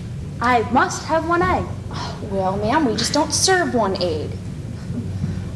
You must be mistaken. I always have 1 egg. Every morning of my life I've had 1 egg. In better places than this one, too. It has to be a mistake. Well, ma'am, then what will you have if you don't want 1 egg? I must have something, but there's nothing else I want. Sorry, Go and ask the cook if you won't cook 1 egg, especially. Especially how, ma'am? Just especially. Especially hard? No, soft. Especially as I ordered it, if you must have every word. Fine, ma'am. Yes, ma'am. 1 egg especially. Yes, 1 egg. It must get rather monotonous. I said it must get on your nerves, rather. It does. Yes, once or twice a week does me. For instance, one morning I'll have oatmeal, and then the next I'll have... What are you talking about? Eggs, of course, weren't you? I wasn't talking with you about anything. The cook said, ma'am, that he won't do anything particularly. The cook won't do anything? Not the way you said he won't. Oh, especially. What shall I do? I must have an egg. I'm dreadfully hungry. I haven't had a thing since last night. Well, you might take 2 eggs. I won't have 2. I couldn't eat 2, and I refuse to order what I don't want. I don't want 2 eggs. Do you understand? Yes, ma'am. Well, you must have something. Let's decide on what you want. That's right. I must have something. But there's nothing else I want. It's kind of a habit, really. You know, everyone in my family has 1 egg for breakfast. Except on Easter morning. Then my father actually has 6. 6? And when is Easter, ma'am? I forget. Why? Well, I thought if today was Easter and your father eats 6, you might... I might eat 2, huh? No, you can't get around me like that. I always eat 1 egg for breakfast. Well... I always eat 1 egg for breakfast. Now, if we could get together, I'll order 1 egg, and you'll order 1 egg, and we'll have... 2! No, 1. Order. I don't know if I want to or not. Well, that's up to you, but if you really want your egg, I'd suggest... I do, yes, I will. What? Love, honor, and obey? I'll have my egg soft-boiled. Soft-boiled. How feminine. I'll have my egg fried. Yes, sir. Now, to make it easier for the waitress, I'll come over to your table. I don't think that's necessary. Now, if you just take off your hat... I won't. And we'll feel quite at home. You know, if I had nothing to worry about, this would be perfect. You see, I'm trying to write a little comedy sketch, and I was wondering if you would help me. I help you? I don't want to have anything to do with you. I don't even care to know who you are. That's right. You don't. My name is Chris Preserve.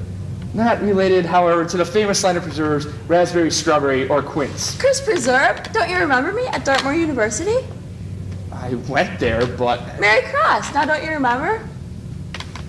Dartmoor. Oh, canoeing. It was great. I'm an idiot. Yes. What? It was wonderful. Why, it's been so long since I've seen you. 4 years, ever since graduation. And to think you didn't even recognize me. I should have. I don't know why not. It must have been that hat, that confounded hat. I even told you to take it off. You always will get your way. Heavens, but I'm glad to see you. Tell me, how's your writing coming? Does it really pay for your bread and butter?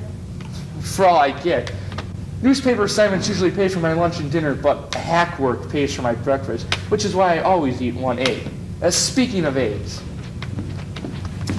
Now, you can't order 1 fried and 1 boiled egg. You can order 2 fried or 2 boiled eggs. You see, we don't mix them. We don't want them mixed. We want them separate. Do be sensible. Don't you ever part in order? No, ma'am, we never do. Our cook says that 2 eggs belong together, you know. How romantic. It must be his family tradition. What God has put together, let no man put asunder. You go out and ask your cook if a chicken lays 2 eggs at once. I don't think so, sir. At least, I've never seen one lay 2 at once. Then why try to improve on nature? That's right, sir. So you go out, bring me 1 egg fried. Bring another egg that the chicken laid, boil it, and bring it to the young lady. Yes, sir. Wait, no, sir. I can't, sir. Just bring 2 soft-boiled eggs. No, Mary, I'm very fond of you, but I can't stand soft-boiled eggs. Hard, however, I can put up with them. Fine. Bring 1 hard and 1 soft-boiled egg. Yes, ma'am. There, that's settled, by means of a woman's tact. I do hope she hurries. I'm dreadfully hungry by now. I'm almost desperate. Yes, by the time 1 egg comes, it'll feel like a drop in the bucket. But tell me everything that's happened since college. How'd you come to this out-of-the-way place? You used to live way uptown, didn't you? I still do. I had to get out of there this morning, though. My dad was conducting a contest, and if I showed myself within a mile of the house, I'd been drafted as a judge. Dad has great faith in my ability to judge contests. The last continued nearly a week, and almost killed me. It did paralyze my sense of humor. What sort of contest was it? Cooking, beauty, or rhymes that go... There was a young man named Potato who sat on a juicy tomato, etc. Nothing like that, but fully as bad. You see, Dad is in the talent show business, and he needs men to turn out acts for him. Mostly comedy or farce, because they go best. And when he needs a new man, only thing he has to judge them by is the works they produce. A skit, something to build an actor on, anything to prove they have a sense of humor. So hundreds of manuscripts come in, and we read them all and pick out a man. I'm through, though. You should see the kind of stuff that comes in. It bores me to death. It wouldn't get a smile out of a laughing hyena. Finally, the eggs at last. The boiled eggs, sir. 1 hard and 1 soft. Where are the eggs?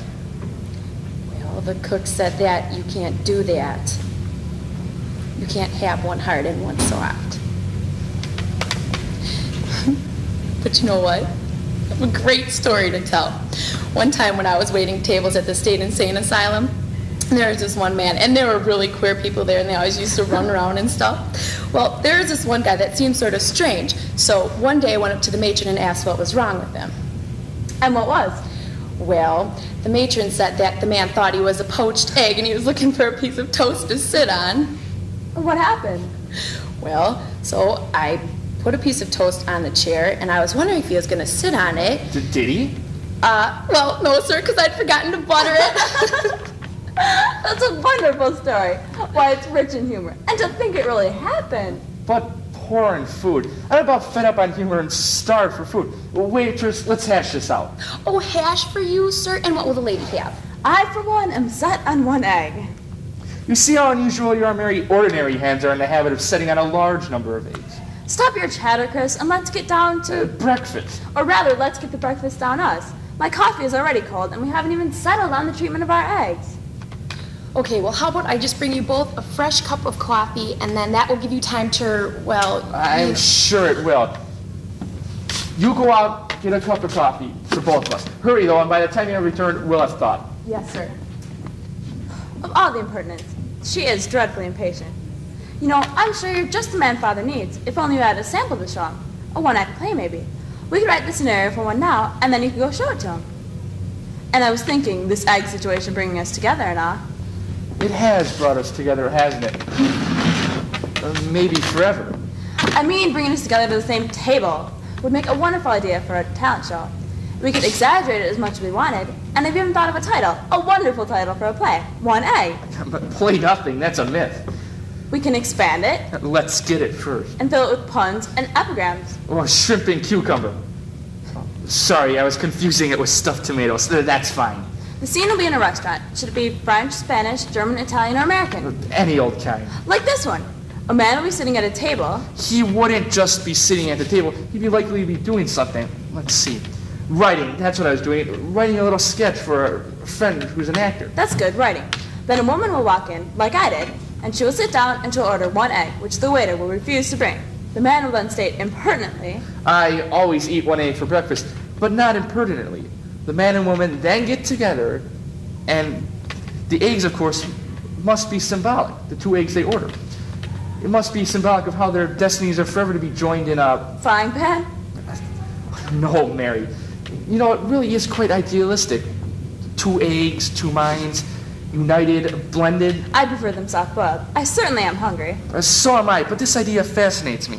After all, we are like two eggs. It doesn't fascinate me. I object to being called an egg, especially if you are the other in the order. You must submit to it now, though, for literary purposes. But see here, we couldn't go on planning the whole play. We have to consider the climax first. We couldn't go on talking forever. 20 minutes is quite enough. The audience would be dreadfully bored. Of course, the girl's father will find that the man is just the man he needs to write for him. But that comes afterward. We can only insinuate that in the plot. Books on playwriting always say that the climax should lead up to the curtain line, and that should be the lid, the big punch. In this case, it all depends on whether or not the characters get the eggs. Of course they do. Otherwise, they might starve. I'm very near to starvation myself. What way should the eggs be cooked then? That's the only point left to determine. Let's see. There's poached eggs, coddled eggs, boiled eggs, and scrambled eggs. Hurrah for scrambled eggs. They shall unscramble the plot. I adore scrambled eggs. That's the curtain line then. The hero will turn to the waitress and say, scrambled eggs, please. Yes, sir.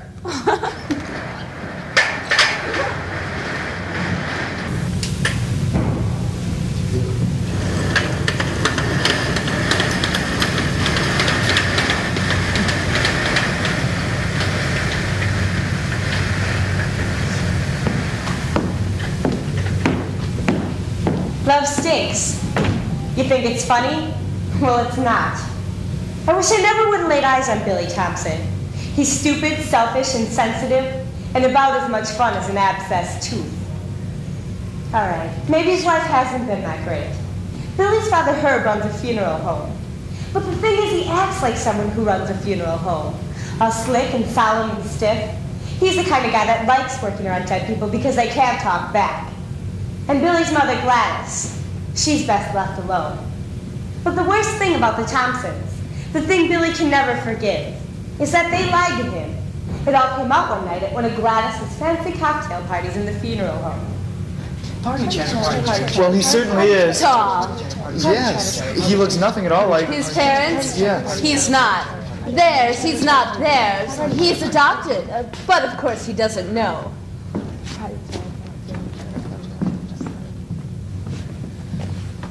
Pretty rotten, Tom.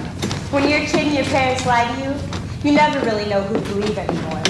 The thing I admire most about Billy is the way he could hold a grudge. For years after that cocktail party, he refused to call them Mom or Dad. And they refused to let him call them anything else. He built a whole new life for himself, modeled after the most powerful orphan of all time, Superman.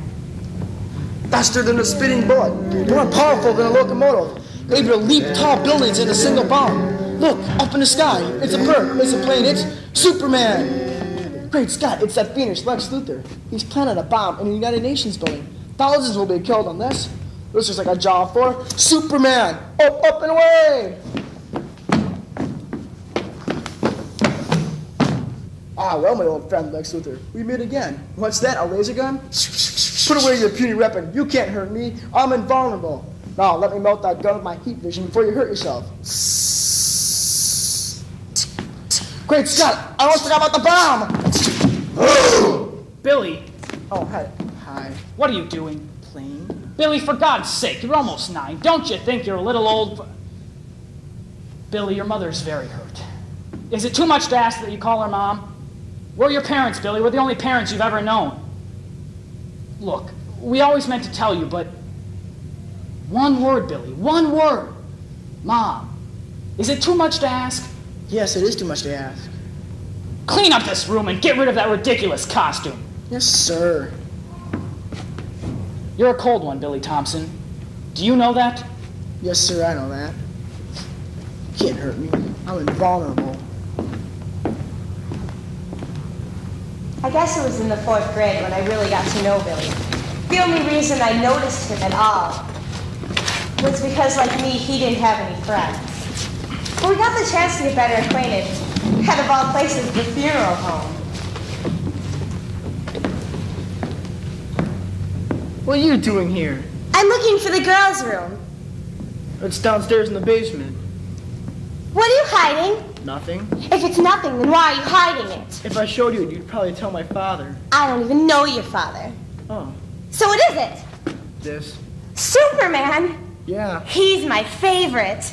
I don't think girls like this stuff. I do, a lot. I used to pretend that... Forget it, you'll think it's dumb. Will not. You won't laugh? Promise. I used to pretend Superman was my father. Every night he'd fly in my room, and his eyes would sparkle and he'd smile. And he'd wrap me up in his cape, and we'd fly up and away. Pretty stupid, huh? Really stupid. Jerk! I gotta get back. Better not tell my father. He'd kill me. He runs this place. So? You know, a funeral director?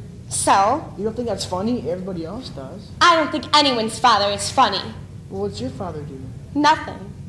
He's dead. That's him in the next room. Oh, gee, I'm sorry. I'm not. I'm glad he's dead. See ya.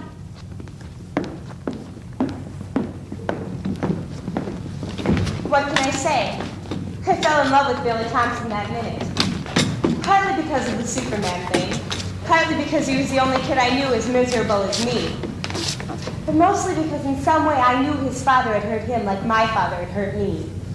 It's not something I can talk about. It's not something I even let myself think about. But all I can say is that day my father died, I felt like I was being let out of jail. And Billy Thompson was the first person I had met. Of course, Billy pretended he didn't want anything to do with me. But I kept hanging around the funeral home until he finally let me play Superman. Billy was always Superman. I was the guy who threatened to destroy the Earth. On good days, Crypto the Superdog. Arth. In private, we were arch enemies. But at school, it was different. Billy pretended I didn't even exist. And that's just the way things have gone for 8 years.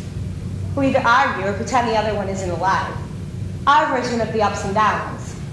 Only we have more downs. Like this Halloween when Billy and some of his new friends were out riding around, half drunk. There was an accident and Billy ended up in the hospital.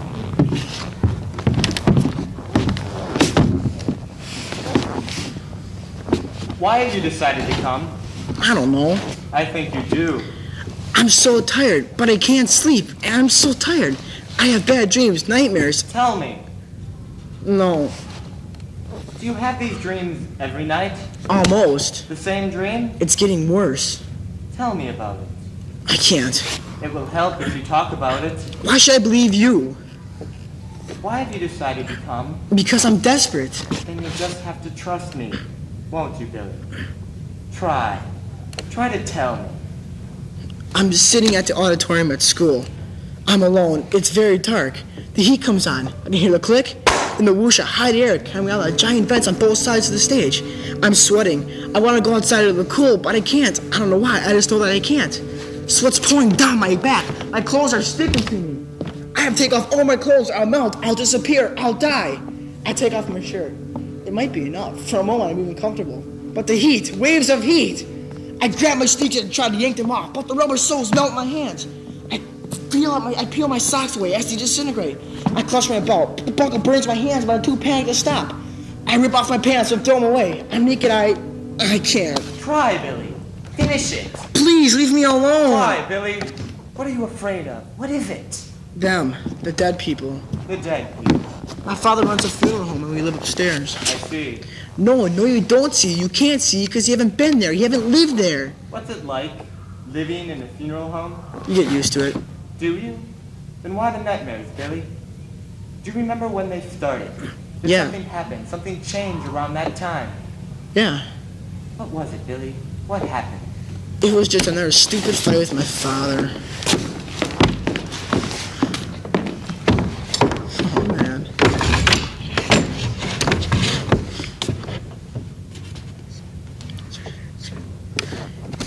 Isn't it enough we have to live with them? It's like some grade B horror movie with corpses in every room. Do we have to talk about them at dinner, too? It's disgusting. Disgusting, is it? Well, isn't that just too damn bad? Like it or not, dead people are my business. And it's a damn good business. Dead people put clothes on your back. Dead people paid for your dental work. Dead people put food on this table and a roof over your head. So if you don't like it, you can just... Dead people. Dead people. Dead people. Stop! Do you often fight with your father? My father often fights with me. And that's when you first began having this dream. I had the first one that night. It was bad. How old were you? 14, 15, I don't know. You mean to tell me you've been having the same dream for the past 3 years?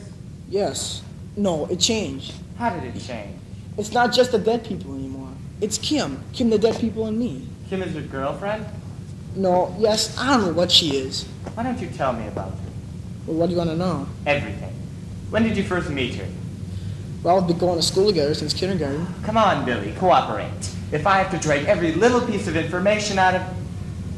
Billy, tell me about Kim. I don't remember that much about Kim when we were little, except she was always hurt. Hurt bad, black eyes, broken bones, and that sort of stuff. And she always used to lie, but very convincingly.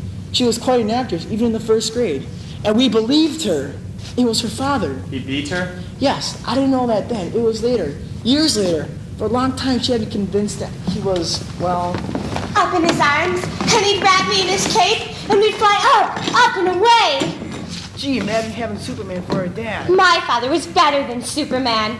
Better than Superman? One day, a little girl was driving by, and her ball rolled out into the street. My father was driving by. He didn't have time to stop. She didn't even look before he drove out. He had to swerve and hit a tree so he wouldn't hit her. Wow. What happened to him? He died. That's him in the next room. Oh, I didn't know, really. It's okay. I'm not sad he's dead. He saved a little girl. He was a real hero. I had no idea she was lying. It's not unusual given her age and the situation. When did you find out the truth? Much later. After that day, she hung around my house a lot. It didn't bother her that I lived in a funeral home. We played Superman. She always wanted to be the bad guy, the tough guy. She was wild, and she loved to do dangerous things. When we were 12, she tried to get me to run away with her. Then she told me the truth about what happened to her father. I killed him. What? Oh my gosh. I killed my father. He came home screaming my name. He said I broke something. I don't know what. It didn't matter. It's just another excuse to. He stopped and I ran. Caught me near the top of the stairs. I pushed him down the stairs, and he fell. When my mom came home, that's where she found him, at the bottom of the stairs. Jeez. Now you hate me too, because I lied to you. No, Kim, no, I don't hate you. Really? Will you run away with me, Billy? Yes, it's okay, don't worry. I'll take care of you. What were you feeling? I wished he wasn't dead. Why? You can't kill someone who's already dead. You wanted to kill her father? He deserved to be dead. He deserved to be punished. By you? He was her father. So? So? Don't you know anything? Our father's supposed to take care of you. He's not supposed to hurt you. Our father's supposed to love you. Our father should love you. Does your father love you, Billy? We're not talking about me. We're talking about Kim. Are we? Don't pull out stuff from me. Don't ask. We are talking about Kim. And Kim's father? Yes, Kim's father. Then why did you want to punish him? Because he hurt her. But why you? I want to protect her. I want to protect her. But it doesn't matter, though. It was just another lie, another award-winning performance by Kim Nolan. Tell me. It wasn't until last year that I found out the truth. It was at the play, The Diary of Anne Frank. Kim played the lead, and she was unbelievably good. I went to all 3 performances and raved about it so much, even my parents were in there last night. They were duly impressed. And at intermission, my mom went up to Mrs. Nolan and congratulated her. But it was something I heard in passing that really freaked me out.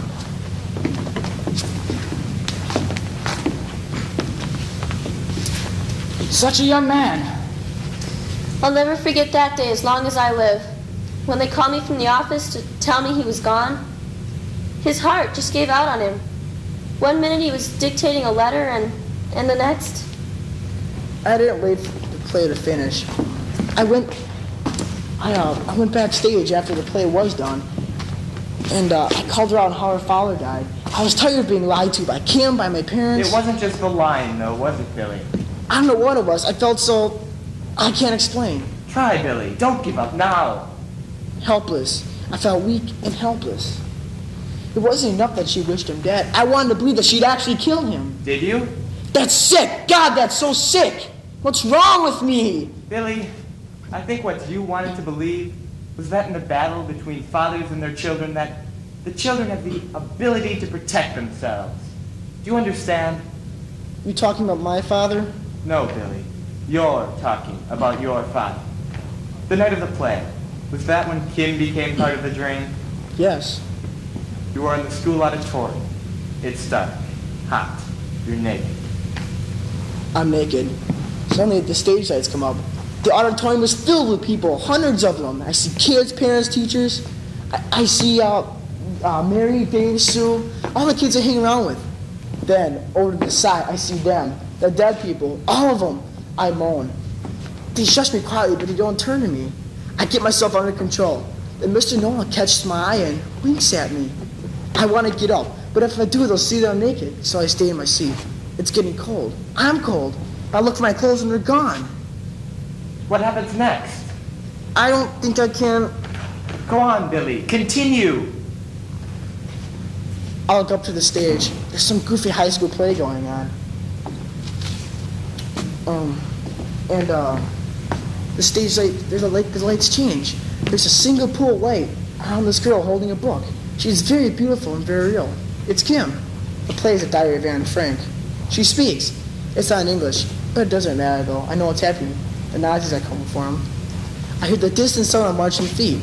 No one else seems to hear it. The marching is very loud now, overwhelming the voices of the actors. I try to scream, but no sound will come from my mouth. The marching is coming from the audience now. The actors hear and stop, all except Kim, who keeps on acting. And the dead people rise from their seats. My father leaves his seat and crosses to him. He slowly begins to march in place. Led by my father, they approach the stage. But Kim goes up to the front of the stage to meet them. She's mad, she is furious. She tells them to be quiet, she tells them to sit down, she tells them to get out. They keep marching towards her. I want to go up the stage to protect her, but I can't, I'm naked. Why? They'll see me. Warn her. I can't. Yes, you can. You can save her. Protect her, Billy. Kim! Good. Good, Billy. Now create a new ending for the dream. What? This is your dream. You are in control. You can change it. I can? Yes. Trust me, Billy. I look down. I'm dressed as Superman. I am Superman. I look to my father. He knows he must lose. I fly up to the stage. I wrap my cape around me and Kim. I saved her. We're safe. And yourself. My father signals the others and they leave as the stage lights dim. I did save her. And you saved yourself, then. Yeah. Does this make you angry at all?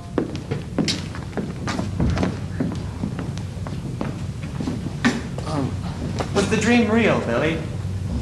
No, that's just it. Why do you do this to me? That wasn't real. That was just a trick. Yeah, but dreams aren't real, are they, Billy? They're just reflections of what we think and feel. You can change your dreams, but more importantly, you can change your life by understanding it, by trying. We'll talk about it next week. Our time is up for today. You are planning to come back? Yeah. Good. I look forward to it. Let's see, today's the 31st. Halloween. That's right. Doing anything special? Well, kind of. Good. Well, then I'll see you on the 7th. Same time. Yeah.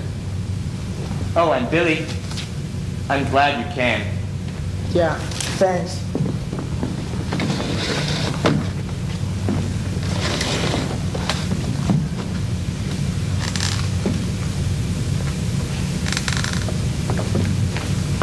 Hi. How'd you get in here? I told them... I snuck in. Well, sneak out. Nurse! Why? Why, Billy? I don't want you to see me like this. Like what? Vulnerable? Billy, it's no use pretending that nothing can hurt you. It doesn't work. I ought to know. When my father died, I swear I'd never let anyone get close to me. I'd be tough and I'd be strong and I'd build my own fortress of solitude, where no one could get near me and no one could hurt me. I'd be safe. And I am strong and I am tough. But I don't want to be safe anymore if it means I have to be alone. I don't know what you're talking about. You do. You do know. Here, I brought you something. You didn't have to. I wanted to. I don't want it. Tough! Please go. Not until you open that. Gold kryptonite. I love you, Billy Thompson, and there's not a damn thing you can do about it. Please. Aren't you going to stop me? Why? I didn't want you here in the first place. But I just told you that I loved you. Look, Kim, that was great. The speech, the gold kryptonite, the Declaration of Love, beautiful. But you overplayed it. You should have kept them walking right out that door. Then I might have believed you. But the moment you turned around, I knew it was just another performance. This isn't a play, Kim. This is reality. This is real pain. These are real bandages. What about my pain, Billy? Do I have to be in a wheelchair before you believe my pain is real? For God's sake, stop acting. I'm not trying to. I'm trying to be truthful. I'm not trying to act, Billy. I know it's hard for you to believe me because I've lied to you. But I didn't mean to. Why did you? Why didn't you just tell me the truth? I thought you wouldn't like me. No, I thought you would like me. You know, it's the people who supposedly like you who can do the most damage. So where's that leave us? Could we start again? Could we? I'd like that. It's a deal. Shade. I better be going. This time, no exit lines, I promise. Kim, I'm really glad you came.